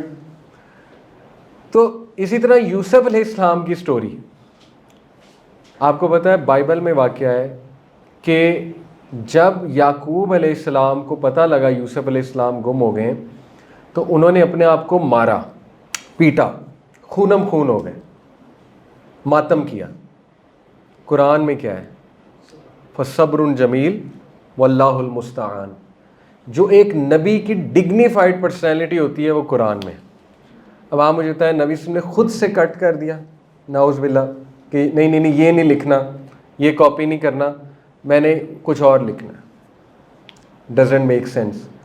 قرآن مجید میں قوم عاد قوم سمود کی ایگزیکٹ جگہ ہے کہاں عذاب آیا تھا, الاولیٰ. ٹھیک ہے, ناردرن عربیہ ساؤدرن عربیہ دونوں کا ذکر ہے. قوم سمود کی لوکیشن ہے. آپ کو پتہ ہے کہ قوم سمود کی لوکیشن گوروں نے کس طرح ڈھونڈی ہے؟ قرآن سے. ڈاکیومنٹری ہے اس کے اوپر پوری, پیٹرا, سٹی آف پیٹرا, قرآن سے لوکیشن ڈھونڈی ہے انہوں نے, خود مانتے ہیں. کس طرح نبی صلی اللہ علیہ وسلم کو تو تاریخ پتہ ہی نہیں ہے, کس طرح نبی صلی اللہ علیہ وسلم نے لکھ دیا کہ قوم سمود قوم عاد یہاں پہ تھے. اچھا, نبی صلی اللہ علیہ وسلم کو حضرت یونس کا کیسے پتا تھا؟ یونس اسلام عربیوں پہ تو آئے نہیں تھے کبھی, بیبیلونینز پہ آئے تھے, ننوا میں تھے یونس علیہ السلام. وہ جو غلام تھا ادس, مسجد ادس گئے ہیں آپ؟ طائف گیا آپ میں سے کوئی کبھی؟ طائف کے علاقے میں, طائف جب آپ جائیں گے نا, جہاں نبی صلی اللہ علیہ وسلم بہت غم میں بیٹھے تھے اس کے درخت کے نیچے, پھر وہ انگور بھیجے تھے, وہ عتبہ آیا ہوا تھا وہاں پہ, 2 قریش کے چیفز آئے تھے نا, انہیں رحم آ گیا, ان میں اتنی غیرت تو تھی, جب انہوں نے نبی صلی اللہ علیہ وسلم کو پتھر پڑتے دیکھا، قریش کے 2 چیفز وہاں موجود تھے اس ٹائم، کسی کام سے آئے ہوئے تھے، انہوں نے دیکھا ہمارے بندے کو، چلو باغی ہے لیکن ہے تو ہمارا ہی، تو انہیں بڑا ترس آ گیا، ایک دم غصہ بھی چڑھا۔ نبی صلی اللہ علیہ وسلم بہت دکھ میں بیٹھے ہوئے تھے، خونم خون، تو ان کے پاس کچھ انگور کے گچھے تھے، انہوں نے عدس، ان کا غلام تھا عدس کو کہا کہ یہ جاؤ دو جا کے محمد کو صلی اللہ علیہ وسلم کو انگور، تو نبی صلی اللہ علیہ وسلم بڑا انہیں تسلی ملی، ظاہر ہے حضرت عدس نے جو ہے انگور پیش کیے۔ عدس کرسچن تھا، ٹھیک ہے اس ٹائم پہ، تو عدس سے نبی صلی اللہ علیہ وسلم نے پوچھا آپ کس علاقے سے ہو؟ اس نے بتایا میں نصارہ ہوں۔ کنورسیشن ہوئی، اس نے بتایا کہ ہمارا علاقہ جو ہے وہ نینوا ہے، نینوا عراق کی سٹی، اب اس کا نام پتہ نہیں کیا ہے، نینوا۔ تو نبی صلی اللہ علیہ وسلم مسکرائے، کہتے اچھا تم یونس کے علاقے سے ہو؟ تو وہ اتنا حیران ہوا، کیونکہ یونس کو جانتے ہیں، یونس کو بہت اچھے سے، یہ پورا واقعہ ہے، وہ اتنا حیران ہوا، اس نے کہا کہ آپ کو کیسے پتہ ہے؟ یہ تو عربیوں کو پتہ ہی نہیں ہے، یونس نامی شخص کا، ذوالنون ٹائٹل ہے نا یونس اسلام کا، مچھلی والے بندے کے تم اصل میں علاقے سے ہو۔ تو اتنا حیران ہوا کہ آپ کو سٹوری بھی پتہ ہے؟ تو نبی صلی اللہ علیہ وسلم نے کہا وہ میرے بھائی تھے، تمام انبیاء بھائی ہوتے ہیں آپس میں، اور میں اللہ کا رسول ہوں۔ تو عدس نے پاؤں چومنا شروع کر دیے، اور قریش کے چیف جو ہے وہ حیران رہ گئے کہ یہ تو کام الٹا ہو گیا ہے، یہ تو ایمان لے آیا، ہم نے تو انگور دے کر بھیجا تھا، یہ تو پاؤں چوم رہا ہے، یہ کیا چکر ہے؟ پاؤں چومنے لگا اور کہتا ہے کہ میں آپ پر ایمان لاتا ہوں، اور اسی لیے وہاں مسجد عدس اس جگہ موجود ہے، چھوٹی سی مسجد ہے ان کی یاد میں، حضرت عدس کی یاد میں بنائی ہوئی ہے رضی اللہ عنہ۔ تو یہ کیسے پتا نبی صلی اللہ علیہ وسلم کو؟ اگر ہم مان لیں جی کہ نبی صلی اللہ علیہ وسلم نے قرآن گڑھا ہے۔ اچھا اس سے بھی آگے آ جائیں، تاریخ کی بات ہو گئی، ان لیٹرڈ ہونے کی بات ہو گئی، ٹھیک ہے، بائبل سے کاپی کرنے کی بات ہو گئی، اس کے آگے آپ یہ بتائیں کہ قرآن مجید میں جو سائنٹیفک فیکٹس ہیں وہ کیسے پتہ لگے نبی صلی اللہ علیہ وسلم؟ ایمبریولوجی کا نالج کہاں سے آیا؟ ڈاکٹر ولیم کیتھ مور سنا آپ نے نام؟ دنیا کا ٹاپ کا ایمبریولوجسٹ جو مسلمان ہوا تھا، یوٹیوب پہ جا کے لکھیں ولیم کیتھ مور، اس کی ویڈیو ہے، شہادت دے رہا ہے، وہ پورا بیان دے رہا ہے پریس کانفرنس میں، ولیم کیتھ مور، پرانی ویڈیو ہے، بلیک اینڈ وائٹ میں ہے، یا آپ شاید کلرڈ ہوگی، اس میں اقرار کر رہا ہے کہ قرآن مجید میں جب میں نے ایمبریولوجی کی سٹیجز پڑھیں کہ پہلے علقہ ہوتا ہے یعنی کلاٹ ہوتا ہے جو ایمبری ہوتا ہے، اس کے بعد اللہ تعالیٰ کس طرح اس کو بچہ بناتا ہے، وہ ساری سٹیجز ہیں قرآن میں، 3 سٹیجز قرآن میں مینشن ہے۔ تو اس نے یہ کہا کہ نبی صلی اللہ علیہ وسلم، محمد صلی اللہ علیہ وسلم نہ کوئی سائنٹسٹ تھے، نہ ان کے پاس مائکروسکوپ تھا، he has no knowledge of that, he had no knowledge of that, so this proves کہ قرآن could not be from a human being، یہ اس کا اجتہاد تھا۔ اچھا اس پہ ایک شور مچ گیا پوری دنیا میں، چھکے چھوٹ گئے سب کے کہ یہ کیا ہوا ہے، ولیم کیتھ مور اسلام لے آیا۔ تو اس کو کاؤنٹر انہوں نے ایسے کیا کہ گریکس میں ایمبریولوجی کا یہ نالج موجود تھا، گریکس میں، اور وہ کوئی لے آئے دلیل اس کی کہ یہ تو گریک سے کاپی ہوا ہے۔ سوال یہ پیدا ہوتا ہے کہ گریکس کی کتاب مطلب کہاں، کیسے دلائل آپ لا رہے ہیں؟ نبی صلی اللہ علیہ وسلم گریکس کی کتاب کہاں سے پڑھیں گے؟ اچھا چلے مان لیں گریک سے کاپی ہوا ہے، حالانکہ یہ نالج نہیں ہے، وہ تھوڑا بہت کچھ انہوں نے بات کی ہے، یہ والی بات نہیں ہے جو قرآن میں مینشن ہے، لیکن وہ کہتے ہیں آئیڈیا وہاں سے لیا، گریک سے آئیڈیا لیا، ٹھیک ہے نا۔ اچھا پھر آپ یہ بتائیں کہ سورہ نور میں، اب میں آپ کو پیور سائنٹیفک باتیں بتا رہا ہوں، اللہ تعالیٰ نے سمندر کے گہرائی میں ویوز کی بات کی ہے، کلاؤڈز کی بات کی ہے، ٹھیک ہے، سورہ نور میں۔ اب آپ مجھے بتائیں کہ نبی صلی اللہ علیہ وسلم نے تو کبھی بحری سفر کیا ہی نہیں، کہ کیا ہے سیرہ میں؟ بحری سفر کبھی نہیں کیا ہمارے نبی نے۔ نبی صلی اللہ علیہ وسلم کو یہ بات کیسے پتہ ہے کہ سمندر کے اندر جا کے ویوز بنتی ہیں؟ ہمیں تو یہ پتہ ہے نا اوپر بنتی ہیں، سمندر کے اندر بھی ویوز بنتی ہیں اور وہ کلاؤڈز کی شکل میں ہوتی ہیں، یہ سائنٹیفک فیکٹ ہے۔ اللہ تعالیٰ نے ایگزیکٹ یہ بات کی ہے کہ کفار ڈس بلیورز کا دل جو ہے وہ سمندر کی طرح ڈارک ہے، اور پھر اللہ نے سمندر کی ڈسکرپشن دی کہ اس کے نیچے گہرائی میں ویوز ہیں، کلاؤڈز کی طرح ہیں، اور وہ کلاؤڈز لائٹ کو پہنچنے ہی نہیں دیتے، یہ باقاعدہ آیت میں آپ کو سنا رہا ہوں۔ اور یہ سائنٹیفک فیکٹ ہے کہ لائٹ کی ویو لینتھ سمندر کی گہرائی تک نہیں پہنچ سکتی، ٹھیک ہے، لائٹ کی ویو لینتھ اس قابل نہیں ہے کہ نیچے تک پہنچ جائے۔ اب آپ مجھے بتائیں کہ یہ بات نبی صلی اللہ علیہ وسلم نے کیسے لکھ دی اگر قرآن انہوں نے لکھا ہے؟ اور یہ تو چند ایک باتیں ہیں. والسماء والطارق وما ادراک ما الطارق النجم الثاقب، قسم ہے آسمان کی، اور الطارق ایک ستارہ ہے، الطارق کی، النجم الثاقب وما ادراک ما الطارق، تمہیں کیا پتا طارق کیا ہے. النجم الثاقب یہ وہ ستارہ ہے جو ہول کریٹ کرتا ہے. ثقابہ کہتے ہیں ہول کو، ثاقب کہتے ہیں any thing which creates a whole. ٹھیک ہے، عربک لینگویج بتا رہا ہوں آپ کو. اب جا کے سائنس نے دریافت کیا ہے پلسر ایک اسپیشل سٹار ہے جو ناک کرتا ہے، اسپیس ٹائم کو ناک کرتا ہے. Every time it hit space time ایک ناکنگ ساؤنڈ آتا ہے جو کہ ناسا نے ریکارڈ کیا ہوا ہے. آپ یہ یوٹیوب پہ جا کے لکھیں پلسر ناکنگ وائس. ٹھیک ہے، اور اب میں آپ کو حیران کن بات بتاتا ہوں. الطارق کا مطلب ہوتا ہے سم تھنگ وچ ناکس. الطارق کا مطلب ہے ایسی چیز جو ناک کرتی ہے، ناکنگ سٹار. اور پلسر ناکنگ کرتا ہے کہاں پہ؟ اسپیس ٹائم پہ، اور ناکنگ کر کے سنگولیرٹی کریٹ کرتا ہے. اور سنگولیرٹی پھر بلیک ہول کی طرف جاتی ہے. یعنی it's a star which creates hole. اور ایگزیکٹ اللہ نے کیا بتایا؟ النجم الثاقب، it is the star which creates hole. اتنی گہری بات جو اب پتہ لگی وہ کہاں سے لکھ دی نبی صلی اللہ علیہ وسلم نے. ٹھیک ہے، تو یہ اتنے ریڈیکولس آرگومنٹس ہیں اور اتنی شکست ہو چکی ہے.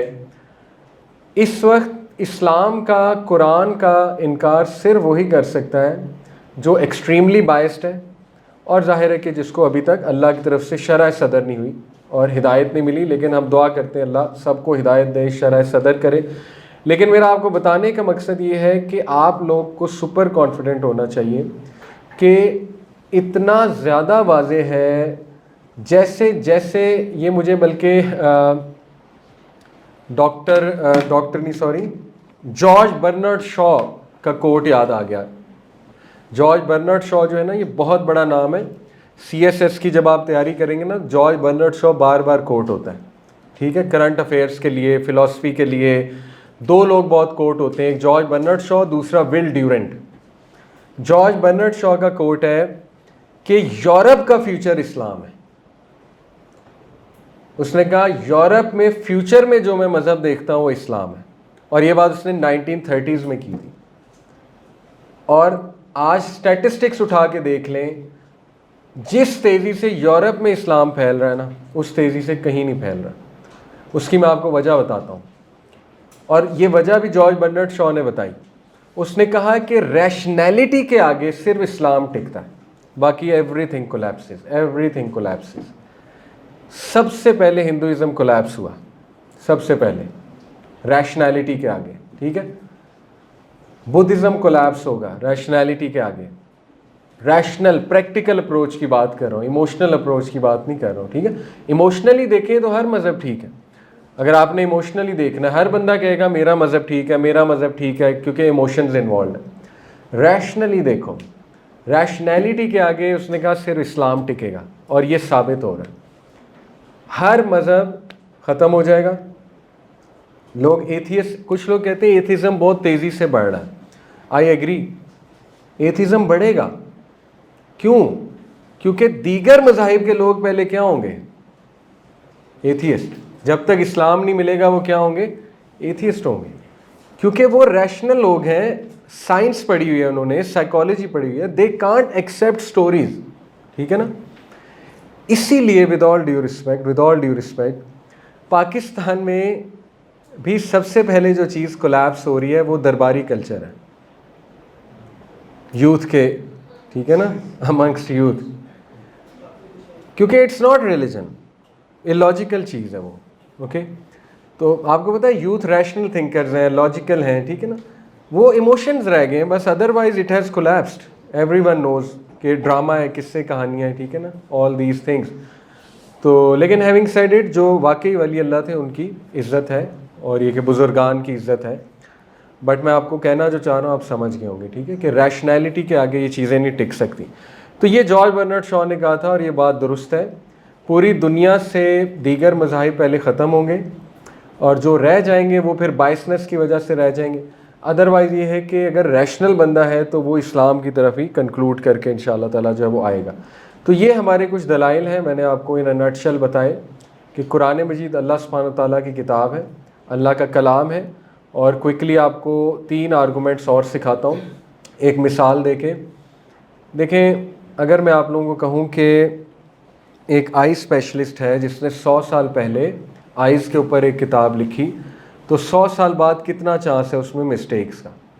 تو اچھا خاصا چانس ہے، کیونکہ 100 سال بعد نالج اپ گریڈ ہو گیا، مائکروسکوپ آ گیا، آنکھ کو مزید دیکھ لیا گیا، ٹھیک ہے، تو نئے نئے پارٹس دریافت ہوئے آنکھ کے، تو وہ کتاب ارریلیونٹ ہو گئی 100 سال بعد، ٹھیک ہے. اب یہ اس کو کہتے ہیں ٹیسٹ آف ٹائم، ٹائم کے ساتھ ساتھ نالج اپ گریڈ ہوتا ہے. اب قرآن مجید کتنی صدی پرانی ہے؟ 15 صدی.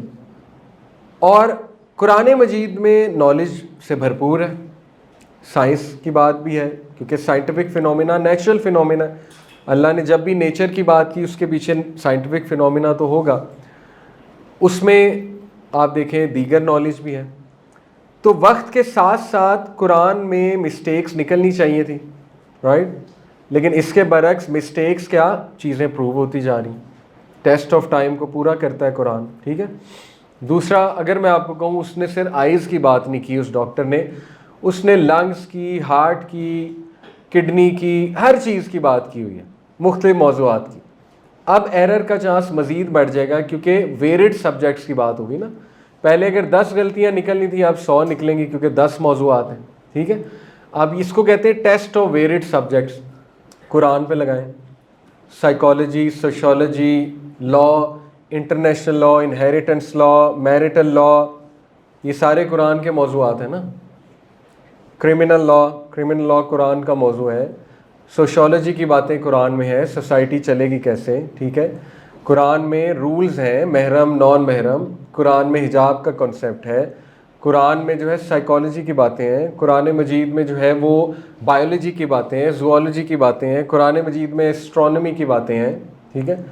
قرآن مجید بھرا ہوا ہے مختلف موضوعات سے، یعنی اتنے ویریڈ سبجیکٹس ہیں.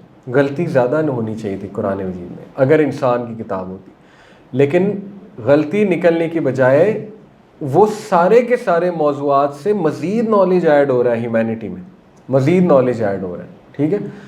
اس کو کہتے ہیں ٹیسٹ آف ویریڈ سبجیکٹس. اگلا ہے ٹیسٹ آف آتھرشپ.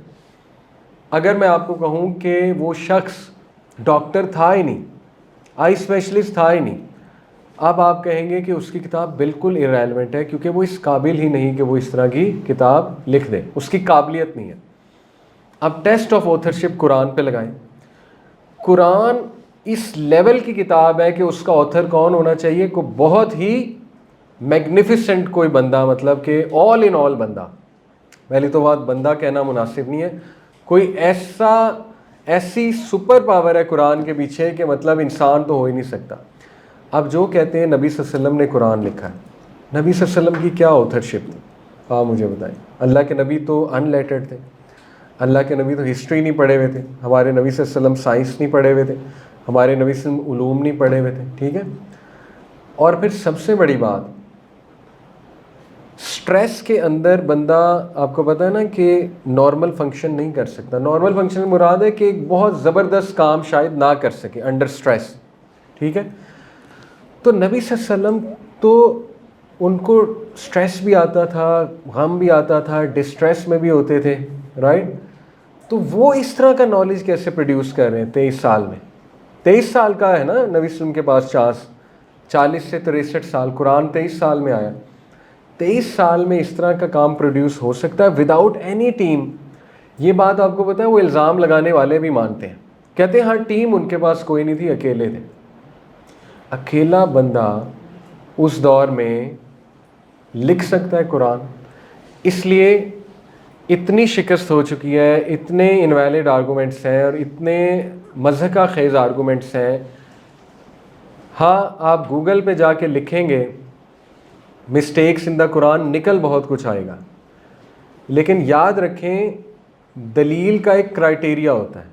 جسٹ بیکاز ایک ویڈیو آئی ہوئی ہے تھم نیل کے ساتھ اور ایک ایکس مسلم بیٹھا ہوا ہے فیک کر رہا ہے ایکس مسلم، ٹھیک ہے نا، یہ بھی ایک نیا سوچا ہے ایکس مسلم. آپ کو ایسی ویڈیوز نظر آئیں گی ایکس کرسچن، ایکس جو، تو ایکس مسلم ہی کیوں ہے؟ سوچنے کی بات ہے نا. ایکس کرسچن کبھی آپ کو نظر آیا کرسچینٹی میں مسٹیکس نکالتا؟ ایکس مسلم ہی کیوں نظر آتا ہے؟ کیونکہ فنڈڈ ہوتا ہے سب. زیادہ تر انڈیا کی طرف سے، انڈیا کی آرگنائزیشن ہے اور وہ آرگنائزیشنز ہائر کرتی ہیں لوگ جو دیکھنے میں آپ جیسے لگتے ہیں، ٹھیک ہے، نان مسلمز ہوتے ہیں، دیکھنے میں شکل صورت ہمارے جیسی ہوتی ہے. ان کو شو کرتے ہیں پہلے مسلمان تھا اور اس نے اسلام چھوڑ دیا اور اس کے بعد یہ کافر ہو گیا، ایتھیسٹ ہو گیا. اور وہ لوگ آپ کے سامنے پھر عجیب و غریب سوالات لے کر آتے ہیں، کرٹیک لے کر آتے ہیں، ٹھیک ہے. اور ان کو سننا بالکل بھی ریکمینڈیڈ اس شخص کے لیے نہیں ہے جس کو اسلام کا پتہ نہیں ہے، ورنہ ٹریک سے ہٹنے کے بہت چانسز ہوتے ہیں. دیکھیں اگر آپ نے انہیں سننا ہے تو پہلے اسلام پڑھ لیں، ٹھیک ہے. اور اس میں مفتی یاسر بہت اچھا کام کر رہے ہیں، اور کیسر احمد راجہ کا بھی نام لوں گا. ان کی ڈیبیٹس ہیں ان ایکس مسلمس کے ساتھ اور بہت مزاحیہ ڈیبیٹس ہیں، ٹھیک ہے. ایک ایکس مسلم کی ڈیبیٹ ہے مفتی یاسر کے ساتھ، ابھی ریسنٹ ہے. آپ مفتی یاسر ڈیبیٹ ایتھیسٹ لکھیں گوگل اس پہ یوٹیوب پہ جا کے. اس میں وہ ایتھیسٹ شکل نہیں دکھا رہا، ظاہر ہے وہ کلیم کر رہا ہے میں مسلمان تھا اور اسلام جو ہے وہ انسان دشمن ہے مذہب، اور اسلام کی وجہ سے میں متنفر ہوا، یہ وہ. انہوں نے کہا کہ آپ نے کہا کہ اسلام جو ہے وہ انسان دشمن ہے، اور اس نے یہاں تک کہا کہ بے وقوف لوگ جو ہے وہ اور جو ایول لوگ ہیں وہ اسلام کو فالو کرتے ہیں. تو انہوں نے یہ پوچھا کہ اچھا یہ بتاؤ تم نے اخلاقیات کہاں سے سیکھی ہیں؟ یہ ہمارا آرگومنٹ ہے کہ موریلٹی کہاں سے آئی ہے، انسانیت میں مورل ویلیوز کہاں سے آئی ہیں. ہمارا آرگومنٹ ہے انبیاء سے آئی ہیں، پروفٹس نے سکھائی ہیں، ٹھیک ہے. تو اس سے پوچھا گیا اخلاقیات تم نے کہاں سے سیکھی؟ تو اس نے کہا میں نے اپنی امی سے سیکھی ہیں. تو انہوں نے کہا تمہاری امی مسلمان تھی؟ کہتا ہاں مسلمان تھی. تو کہتے کہ پھر وہ بھی بے وقوف ہے. تم نے ابھی کہا بے وقوف لوگ مسلمان ہوتے ہیں، ٹھیک ہے، ایول لوگ مسلمان ہوتے ہیں، پھر کہو تمہاری امی بے وقوف تھیں، ایول تھیں. نہیں میرا یہ مطلب نہیں ہے. نہیں انہوں نے کہا ابھی آپ نے کہا ہے، ٹھیک ہے، تمہاری امی تو مسلمان تھی اور بطور مسلمان انہوں نے تمہیں اخلاقیات سکھائی ہیں، تو تم خود مان رہے ہو کہ اسلام نے مجھے اخلاقیات. تو بڑے مزے کا خیز آرگومنٹس ہوتے ہیں. اسی طرح یہ ریئل میں آپ کو ڈیبیٹس بتا رہا ہوں، کوئی مذاق نہیں ہے. اسی طرح ایک بندے سے پوچھا گیا کہ یہ بتاؤ استنجا کیا ہوتا ہے؟ اس نے کہا میں پکا مسلمان تھا، میں نے 40 سال اسلام پریکٹس کیا ہے. آپ لوگوں کو پتہ ہے بھائی استنجا کیا ہوتا ہے؟ پتا ہوگا، اوکے. اس سے پوچھا گیا استنجا کیا ہوتا ہے؟ کہتا کہ استنجا میں نے کیا ہوا ہے، 2 بار کیا ہوا ہے. وہ حیران ہوئے، کہتے صرف 2 بار آپ نے زندگی میں استنجا کیا ہے؟ کہتا ہاں وہ جو بڑا والا ہوتا ہے وہ حج ہوتا ہے، چھوٹے والا استنجا ہوتا ہے. اور وہ کہہ رہا ہے میں 40 سال سے اسلام پریکٹس کر رہا ہوں. اللہ تعالیٰ اس طرح ایکسپوز کرتا ہے، ٹھیک ہے. اسی طرح ایک سے پوچھا گیا یہ بتاؤ کہ سورہ فاتحہ میں کتنی رکعات ہیں؟ وہ کہتا سورہ فاتحہ میں 4 رکعات ہیں. رکعات وہ ٹریپ کویسچن ہے نا، ٹھیک ہے. رکعات آپ کو پتہ ہے نماز میں ہوتی ہیں، صورتوں میں تو نہیں ہوتی. تو وہ ایکسپوز ہو رہے ہیں، وہ سب کو پتہ ہے کہ کیا چکر ہے. لیکن کچھ ہمارے انوسینٹ مائنڈز جو بیچارے شاید پہلے سے تھوڑا سا دکھی ہوتے ہیں، اسلام کے بارے میں پہلے کچھ کویسچنز آ رہے ہوتے ہیں ان کے مائنڈ میں، ٹھیک ہے نا، تو وہ سن لیتے ہیں تو وہ ٹریپ میں آ جاتے ہیں اور اس کے بعد ان کے ذہن میں بڑے سوالات جنم لیتے ہیں. تو بی ویری کیئرفل. یہ ٹاپکس میں آپ کو اس لیے بھی سکھا رہا ہوں کیونکہ ہو سکتا ہے کبھی آپ سے سوالات ہو جائیں، تو اس لیے یہ آرگومنٹس آپ کو پتہ ہونے چاہیے. Test of time, test of varied subjects, test of authorship. اور اوتھرشپ میں ہم نے کتنی زیادہ باتیں کر لی ہیں کہ نبی صلی اللہ علیہ وسلم قرآن بنا ہی نہیں سکتے تھے. ہسٹری کا نالج اس میں جو ہے وہ نہیں تھا نبی صلی اللہ علیہ وسلم کے بعد. بائبل سے اگر نعوذ باللہ کاپی کیا ہے تو چینجز کیوں کی؟ یہ بہت بڑا ویلڈ سوال ہے. حمان کا ذکر کیوں کیا؟ موسیٰ علیہ السلام کو فرعون کی بہن نے پالا ہے بائبل کے مطابق، یہاں وائف کیوں لکھا؟ ٹھیک ہے نا، اگر کاپی ہوا ہے. قوم عاد قوم سمود کی لوکیشن کیسے پتہ ہے انہیں؟ ٹھیک ہے. اسی طرح پرانے انبیاء کا کیسے پتہ ہے؟ اصحاب کہف کا کیسے پتہ ہے؟ ذوالقرنین کا کیسے پتہ ہے؟ ذوالقرنین کون تھے؟ پوری سورہ کہف نازل ہو گئی، کیسے پتہ ہے؟ سورہ یوسف پوری کیسے نازل ہو گئی؟ سورہ یوسف کیسی پورے لکھ دی، وہ بھی ود ان ڈیز. وہ بھی آپ کو پتہ ہے نا، قریش نے سوال پوچھا تھا یہودیوں کے تھرو کہ ان سے یہ پوچھو. وہ سوال یہ تھا کہ جاؤ اگر یہ سچا نبی ہے ان سے جا کے یہ پوچھو کہ بنی اسرائیل ایجپٹ کیسے چلی گئی. یہ سوال تھا.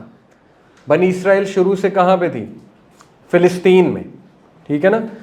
فلسطین میں بنی اسرائیل کو سیٹل کس نے کرایا تھا؟ فلسطین میں بنی اسرائیل کو سیٹل کرایا تھا ابراہیم علیہ السلام نے، اور پھر ان کی اولاد نے، اسحاق، یعقوب. ٹھیک ہے. اور اس کے بعد وہ مصر کیسے پہنچ گئے بتائیں؟ یوسف علیہ السلام کے تھرو. یوسف علیہ السلام جب مصر کے گورنر بنے، فائنانس منسٹر بنے، تو انہوں نے بنی اسرائیل کو سیٹل کرا دیا ایجپٹ میں.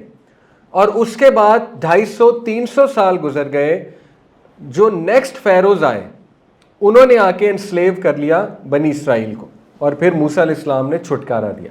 یہ اتنا ٹف سوال تھا، کسی عربی کو پتہ ہی نہیں ہو سکتا تھا، نہ کسی ہسٹری کی کتاب میں لکھا ہوا تھا. یہ صرف اور صرف یہودیوں کو پتا تھا.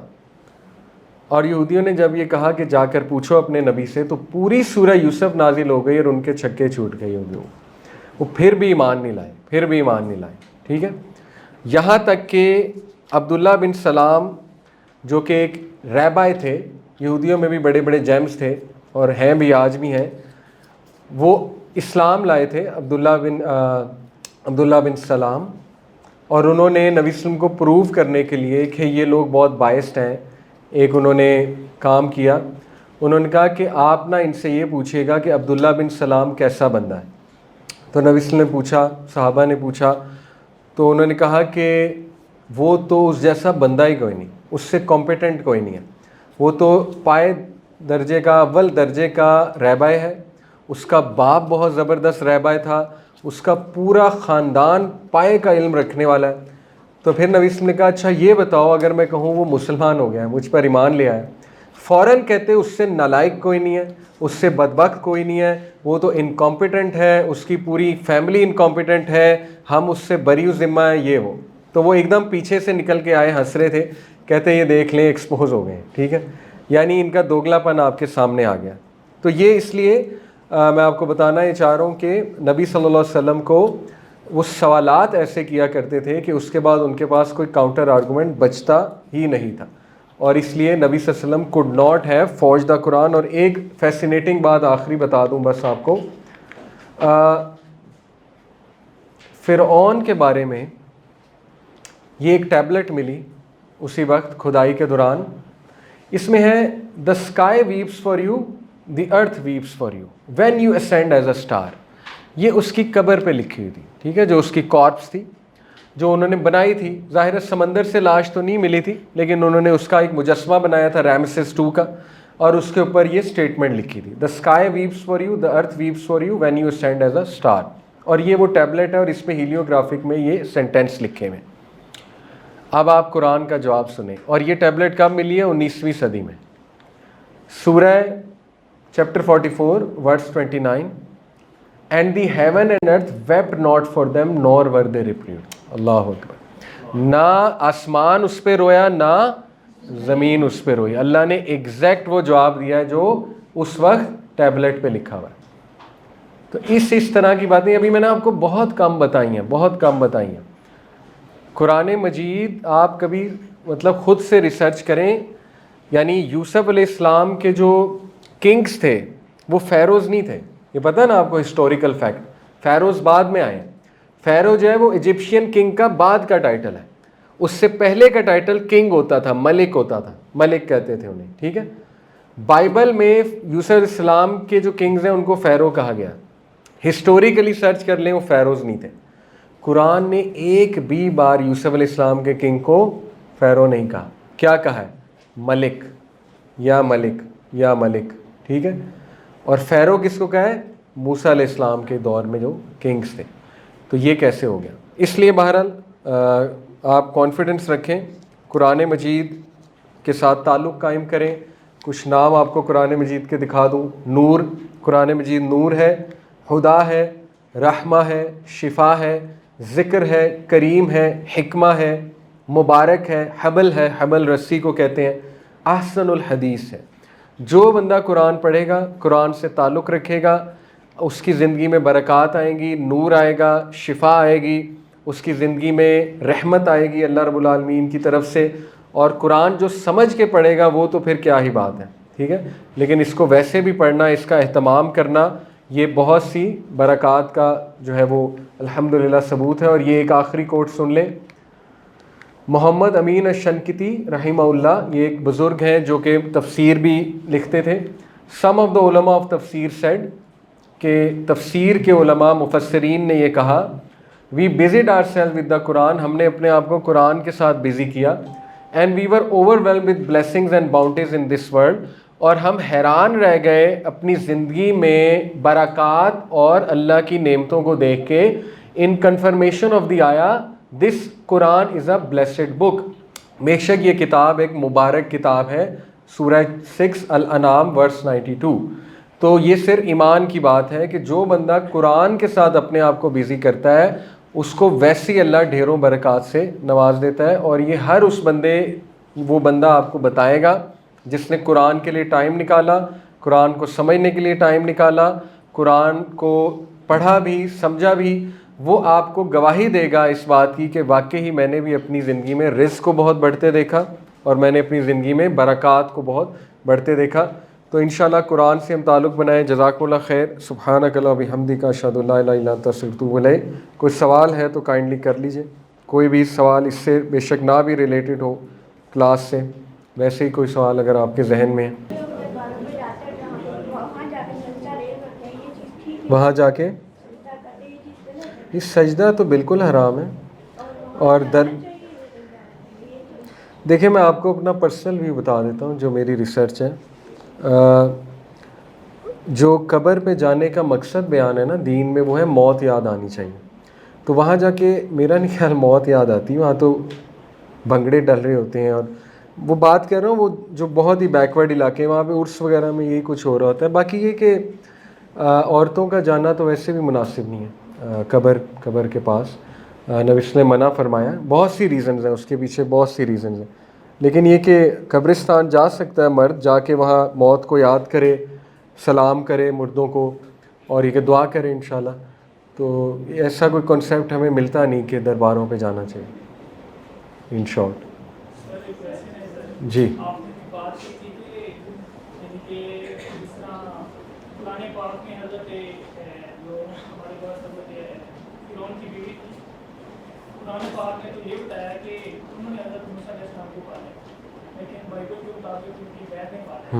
تو کیا اب ہم یہ بائبل پہ نہیں کہہ سکتے کیونکہ وہ بھی تو اللہ پاک نے بھیجی ہوئی بک ہے، تو اس میں ان کی تحریف ہے یا تحریف ہے، ظاہر ہے، کیونکہ بائبل میں سارا پارٹ انجیل کا نہیں ہے نا، وہ تھرو آؤٹ ہسٹری اس کو پریزرو نہیں صحیح سے کیا گیا، نالج لاسٹ ہو جاتا ہے نا۔ جیسے دیکھیں آپ زندگی میں، روزمرہ کی زندگی میں آپ کے سامنے ثبوت ہے، چائنیز وسپر ایک ایکٹیویٹی ہوتی ہے، کبھی کیا آپ نے؟ کارپوریٹ ٹریننگز میں ہوتی ہے، اس میں نا 10 لوگوں کو لائن میں کھڑا کر دیتے ہیں اور ہر ایک کا منہ آگے ہوتا ہے، تو سب سے پیچھے والے کے کان میں ایک بات کرتے ہیں، تو جب وہ 10ویں بندے تک جاتی ہے وہ بات چینج ہوئی ہوتی ہے، سمجھ رہے؟ یہ تو عام زندگی میں ہوتا ہے۔ میں آپ کو آج ایک بات کہوں، 10 دن بعد آپ میری بات کسی اور طرح کوٹ کر رہے ہوں گے، تو ظاہر ہے وہ چینجز ہوئی ہیں تھرو آؤٹ ہسٹری، کسی نے کچھ لکھ دیا، کسی نے کچھ لکھ دیا، وہ ریکارڈ تو نہیں ہوئی نا، بائبل اس کا ریکارڈ موجود نہیں ہے۔ سینٹ پال سے سنا باقیوں نے، سینٹ پال نے کس سے سنا؟ عیسیٰ علیہ السلام سے۔ تو دیکھیں ایک بندے نے سنا، ایک بندے نے آگے ٹرانسمٹ کر دیا، یہ کوئی اوتھینٹک بات تو نہیں ہے نا۔ قرآن کے تو لاکھوں نیریٹرز موجود تھے، صحابہ میں کتنے زیادہ حفاظ تھے، زید بن ثابت خود حافظ تھے، اور زید بن ثابت نے قرآن مجید کلیکٹ کیا، تو ہمارے پاس تو نام ہے ان لوگوں کے، تو اس لیے وہ اس کا مطلب ہے تحریف ہوئی ہے، اس کا یہی مطلب ہے۔ جی دیکھیں جمعرات، شب جمعہ کہتے ہیں اسے، وہ اس لیے اصل میں ہے، تبلیغی جماعت بھی کرتی ہے شب جمعہ، اس میں کوئی حرج اگر اس طرح سے کیا جائے جس طرح وہ کرتے ہیں، اس طرح سے حرج نہیں ہے، کیونکہ جمعے کی جو رات ہے وہ بابرکت ایک رات ہے، جمعے کا دن بابرکت دن ہے، تو اس میں بس یہ ایک کنسیپٹ تھا کہ let's group together, sit together اور اللہ کا ذکر کریں، لیکن اس چیز کو روٹین بنانا بدعت میں شمار ہوگا، کیونکہ بدعت کی ڈیفینیشن آپ سمجھ لیں، بدعت کہتے ہیں، سنا ہے نا یہ ورڈ آپ نے بدعت، ٹھیک ہے، بدعت کہتے ہیں اس چیز کو جو ثواب سمجھ کے کی جائے، ٹھیک ہے، جیسے آپ کو کاؤنٹر کوئی دے سکتا ہے کہ نہیں اس کا مطلب لاؤڈ سپیکر بھی بدعت ہے، ٹھیک ہے نا, لاؤڈ سپیکر بھی نہیں تھے صحابہ کے ٹائم پہ, پھر تو جہاز بھی بدعت ہے, صحابہ تو کیمل پہ ٹریول کرتے تھے, تم جہاز پہ جاتے ہو تو وہ بھی بدعت ہو گئی. دیکھیں ہم یہ تو نہیں کہہ رہے کہ لاؤڈ سپیکر پہ اذان دینے سے اذان کا ریوارڈ زیادہ ملتا ہے, جو یہ کہے گا وہ بدعتی ہے. اگر وہ یہ کہہ دے کہ لاؤڈ سپیکر پہ جب اذان دی جاتی ہے تو 10 گنا ثواب زیادہ ملتا ہے, یہ بدعت ہو جائے گی. اس لیے بدعت اس چیز کو کہتے ہیں جو ثواب سمجھ کے کی جائے اور نبی صلی اللہ علیہ وسلم سے ثابت نہیں ہے. اب کوئی یہ کہے کہ شب جمعہ بنانا سنت سے ثابت ہے اور شب جمعہ پہ جو بندہ آ جاتا ہے وہ باقیوں سے زیادہ ثواب کماتا ہے, تو یہ اس کی دلیل چاہیے ہوگی حدیث اور قرآن سے, ٹھیک ہے, اور وہ دلیل کے مطابق آپ بات کریں گے تو ٹھیک ہے, ادروائز پھر آپ ایک بدعت قائم کر رہے ہیں. آپ خود بیٹھیں جتنی مرضی کریں لیکن ایک ٹرینڈ نہ بنائیں لوگوں کو, ٹھیک ہے, کہ بس اس ٹائم آنا ہی آنا ہے آپ نے, تو وہ پھر بدعت میں شمار ہوگا. تو اس لیے وہ یہ دیکھنا ہوگا آپ کو. جی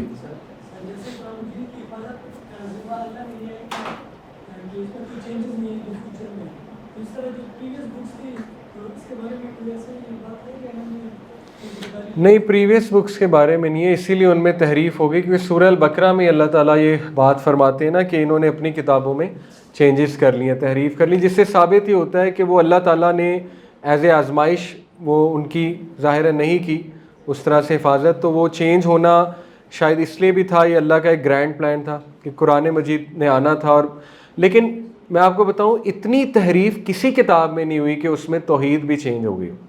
میں نے آپ کو, شاید آپ اس کلاس میں تھے کہ نہیں, پچھلی کلاس میں دکھایا تھا کہ تمام کتابوں میں توحید ابھی تک موجود ہے. اتنا ذمہ اللہ نے لیا ہے کہ توحید ختم نہیں ہوئی ہے, تو توحید موجود ہے ہر کتاب میں, الحمدللہ توحید موجود ہے. جی پہلے ان کو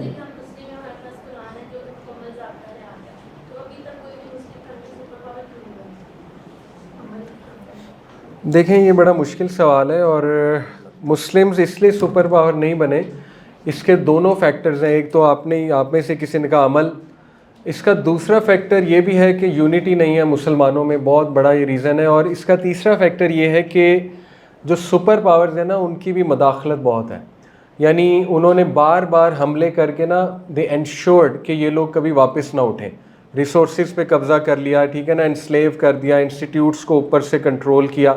لیکن ہمیں ڈسکریج نہیں ہونا چاہیے, ہمیں حکم, وہ جیسے علامہ محمد اقبال نے کہا نا, مجھے ہے حکم ازاں لا الہ الا اللہ, ہم نے کام کرنا ہے, انشاءاللہ چینج اللہ رب العالمین لاتا ہے. ہمارا کام ہے ڈسکریج نہ ہو ان باتوں سے, چینج جاری رکھیں. اور یہ ڈاؤن فال تو نبی نے پیشن گوئی کر دی تھی. نبی صلی اللہ علیہ وسلم نے کہا تھا ایک وقت آئے گا کہ تمہارے دشمن تم پہ اس طرح سے چڑھ دوڑیں گے جس طرح بھوکا دسترخوان پہ. تو صحابہ نے کہا تھا یا رسول اللہ کیا اس ٹائم ہماری تعداد کم ہوگی؟ تو نبی صلی اللہ علیہ وسلم نے کہا نہیں, تعداد تو تمہاری اتنی ہوگی جیسے سمندر کی جھاگ ہوتی ہے, یعنی بلینز ہوگے تم, اور بلینز ہیں ہم, 1.7 بلین کے 2 بلین تو ہیں مسلمان, لیکن تمہاری اوقات کوئی نہیں ہوگی. بتانے کا مقصد یہ ہے, یعنی تم لوگوں کے دل میں وہن آ جائے گا. تو صحابہ نے پوچھا تھا وہن کیا ہوگا یا رسول اللہ؟ تو نبی نے فرمایا کہ دنیا سے شدید محبت اور کراہت الموت. کراہت الموت سے مراد ہے آخرت کی نیگلیجنس. تو یہ ہمارے ڈاؤن فال کی بہت بڑی وجہ ہے. اور ڈاؤن فال آتا ہے اس لیے کہ دوبارہ سے لوگ کام کریں, بوسٹ ہوں, تو وہ چینج بڑی تیزی سے آپ نے نوٹ کیا ہوگا انشاءاللہ آ رہی ہے, یوتھ اویئر ہو رہے ہیں, اور انشاءاللہ یہ کہ اب ریوائولسٹ موومنٹس بہت چل رہی ہیں, اور امید ہے کہ ریوائول دوبارہ انشاءاللہ آئے گی. جی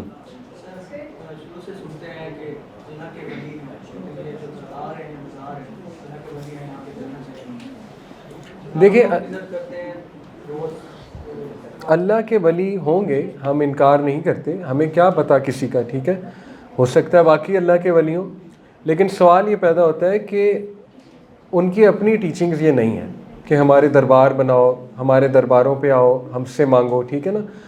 تو ثابت کریں, انہوں نے خود کہا. لیٹ سے علی حجویری کی مثال لیتے ہیں, داتا گنج بخش نہیں کہتا میں انہیں, وہ نام مناسب نہیں. علی حجویری رحمہ اللہ بزرگ تھے, ٹھیک ہے, اور ہوں گے ولی اللہ ہوں گے, کوئی اس میں شک نہیں.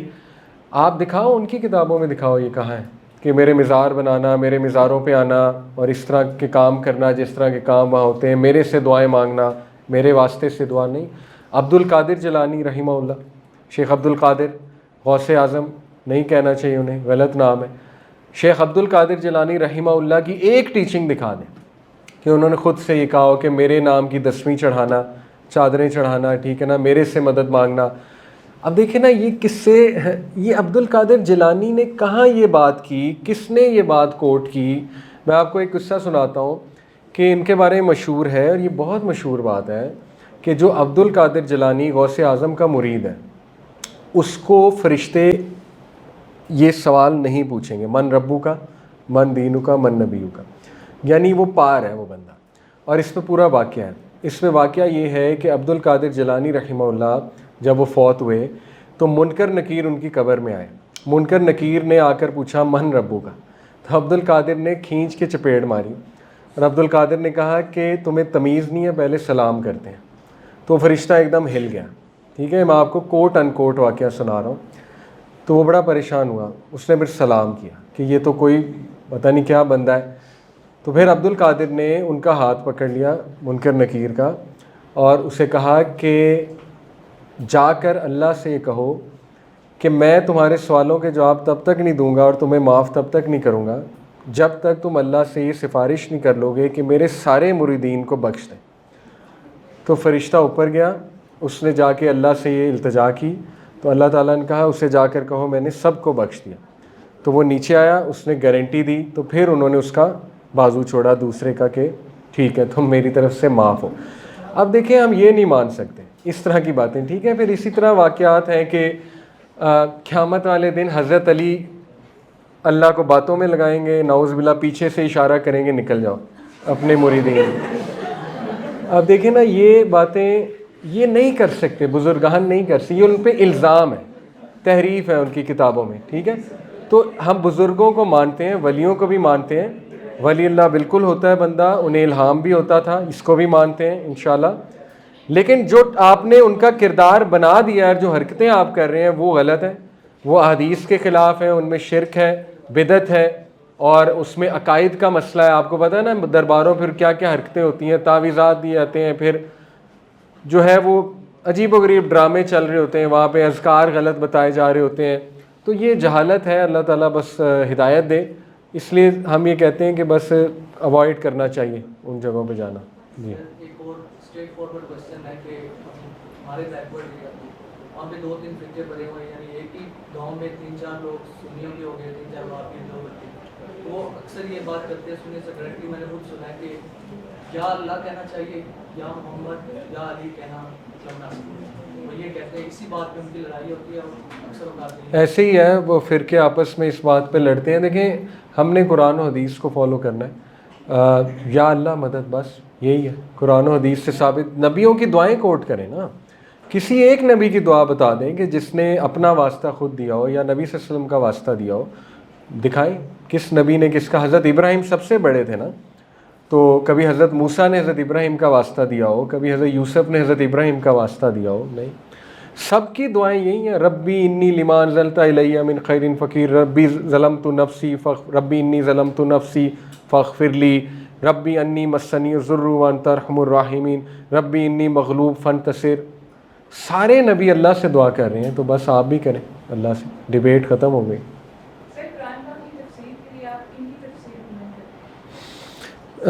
آسن البیان شارٹ تفسیر ہے, وہ اتنی موٹی اس کی ہے کتاب کی تھکنس, قرآن کی تھکنس, تو وہ اچھی ہے. آسن البیان صلاح الدین یوسف صاحب کی, بہت سمپل, ایزی ٹو انڈرسٹینڈ. اور اس کے بعد ڈیٹیل میں جانا ہے, بہت ڈیٹیل میں, تو تفسیر ابن کثیر ہے. اور ماڈرن آپ نے ایک پڑھنی ہے انٹرپریٹیشن, اور آپ کہہ لیں کہ سوشل ریفارمیشن کے چیز کو مائنڈ میں رکھتے تو مولانا مودودی تفہیم القرآن بہت زبردست ہے, ٹھیک ہے. مولانا مودودی کی یہ چند ایک چیزیں میرے مائنڈ میں آتی ہیں. یہ فقہی سوال ہے. دیکھیں رفع الیدین میرے کچھ پرسنل ویوز ہیں, میں ان کو امپوز نہیں کرتا باقیوں پہ, میں تو کرتا ہوں اور میں سمجھتا ہوں کرنا چاہیے. لیکن یہ کہ رفع الیدین کوئی ایسا مسئلہ نہیں ہے کہ جس سے نماز نہ ہو. نماز میں کچھ چیزیں فرائض ہیں, کچھ سنت ہیں. فرائض یہ ہیں کہ اگر آپ اللہ اکبر شروع میں نہیں کہیں گے تو نماز نہیں ہوگی. رفع الیدین کہتے ہیں ہاتھوں کو اٹھانے کو, تو رفع الیدین تو شروع میں بھی ہوتا ہے نا. اگر کوئی شروع میں رفع الیدین بھول جاتا ہے اور اللہ اکبر ڈائریکٹ کہہ کے نماز پڑھ لیتا ہے, اس کی نماز ہو جاتی ہے. تو اس لیے رفع الیدین نماز کے فرائض میں نہیں آتا ہے, سنت میں آتا ہے. تو اس لیے کوئی اتنا بڑا ایشو نہیں ہے. ہمیں صحابی سے رفع الدین نہ کرنے کی بھی دلیل ملتی ہے عبداللہ بن مسعود سے, لیکن یہ کہ میجورٹی صحابہ نے کیا اور میں بھی اسی کا قائل ہوں گے کرنا چاہیے. یہ میری اپنی پرسنل رائے.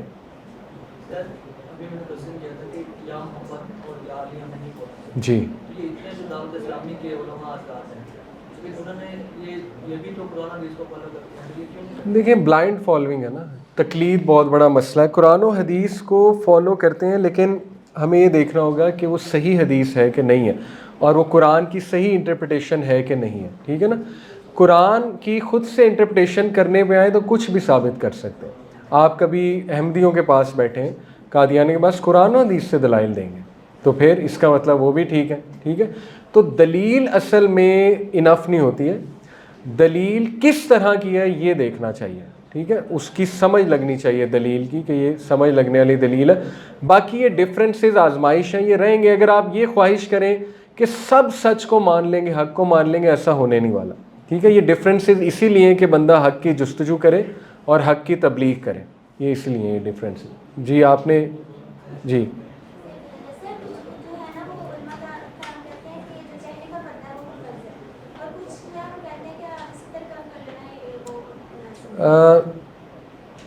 میں جس بات کا قائل ہوں یہ ہے کہ فرض نہیں ہے, بہتر ہے کر لیں, کیونکہ سوسائٹی ظاہر ہے اس طرح کی ہے ہماری کہ اس کے فائدے بھی بہت ہیں, لیکن فرض نہیں ہے. اور نبی صلی اللہ علیہ وسلم سے ہمیں ایسے واقعات ملتے ہیں کہ کچھ صحابیہ نبی صلی اللہ علیہ وسلم کے سامنے آئیں, چہرہ کورڈ نہیں تھا, لیکن نبی صلی اللہ علیہ وسلم نے نہیں کہا کہ آپ نقاب کرو. بٹ جو فرض چیزیں ہیں وہ یہ ہیں کہ بال کور ہوں, یہ فرض ہے. باقی اللہ تعالیٰ سب کو استقامت دے, ہر ایک کا اپنا ایک وہ ہوتا ہے. تو بال کور ہونے چاہیے, ہاتھ یہاں تک کور ہونے چاہیے. ٹھیک ہے, جو فرض چیزیں ہیں وہ میں نے آپ کے سامنے رکھ دی ہیں, لیکن یہ کہ چہرے کا پردہ فرض نہیں ہے according to my understanding. But جو کریں وہ اچھی بات ہے, اور یہ ان کی اچھی چوائس ہے, اور انہیں انکریج کرنا چاہیے جو کریں اس کو. جی اور کوئی سوال؟ جی دیکھیں انہوں نے ایجوکیٹ کیا ہے بہت لوگوں کو, اور ان کی اپنی خدمات ہیں, لیکن یہ کہ پرسنلی مجھے ان کا سٹائل نہیں پسند. ہر بندے کی اپنی ایک نیچر ہوتی ہے, میں ذرا سافٹ نیچرڈ لوگ پسند کرتا ہوں, اور مجھے تھوڑی سی ان سے یہ شکایت ہے کہ he could have done better. دیکھیں ڈاکٹر اسرار جو تھے نا رحمہ اللہ, اگر آپ نے انہیں کبھی سنا ہے, انہوں نے بھی بڑی کلیئر باتیں کی ہوئی ہیں اور نیگیشن کی ہوئی ہے, لیکن انہوں نے مولویوں سے پھڈا نہیں لیا. انجینئر صاحب نے مسٹیک یہ کر دی میرے نزدیک کہ انہوں نے نا سب کو اپنے خلاف کر لیا, اور کچھ مسٹیکس ہمارے مذہبی طبقے کی بھی ہے کہ انہوں نے بھی بڑے الزامات لگائے, مرزائی کہہ دیا, ٹھیک ہے نا, اور رافضی کہہ دیا, اس طرح کی باتیں. تو یہ اس طرح کے سخت الفاظ میں پھر اس کا بھی ریئیکشن آیا. تو لیکن یہ کہ اسے کچھ اپنی چیزیں درست کرنی چاہیے. اور صحابہ کے بارے میں اس کے موقف سے بالکل میں ایگری نہیں کرتا, وہ بالکل بھی علمی موقف نہیں ہے. اور اس میں اگر آپ نے کرٹیک ان کا سننا ہے, دیکھیں ہر بندے کا کرٹیک بھی سننا چاہیے. ہر بندے میں اچھائیاں بھی ہوتی ہیں, کچھ غلطیاں بھی کر جاتا ہے ہر بندہ. تو یہاں پہ ان کو غلطی لگی ہے صحابہ کے بارے میں موقف میں. بنو امیہ کے بارے میں جو بہت دھڑلے سے باتیں کرتے ہیں وہ پبلک میں نہیں کرنی چاہیے. ہر ایک کی, وہ حجاج بن یوسف تو ظالم تھا, اس پہ ہمارا اجماع ہے سب کا, اور حضرت علی حق پہ تھے. امیر معاویہ اور حضرت علی کی جب بات ہو, حضرت علی حق پہ تھے, اس میں بھی ہم اجماع پہ ہیں. لیکن بات یہ ہے کہ جس طرح جس الفاظ میں, انداز میں وہ کہتے ہیں وہ آپ کو پتہ ہے.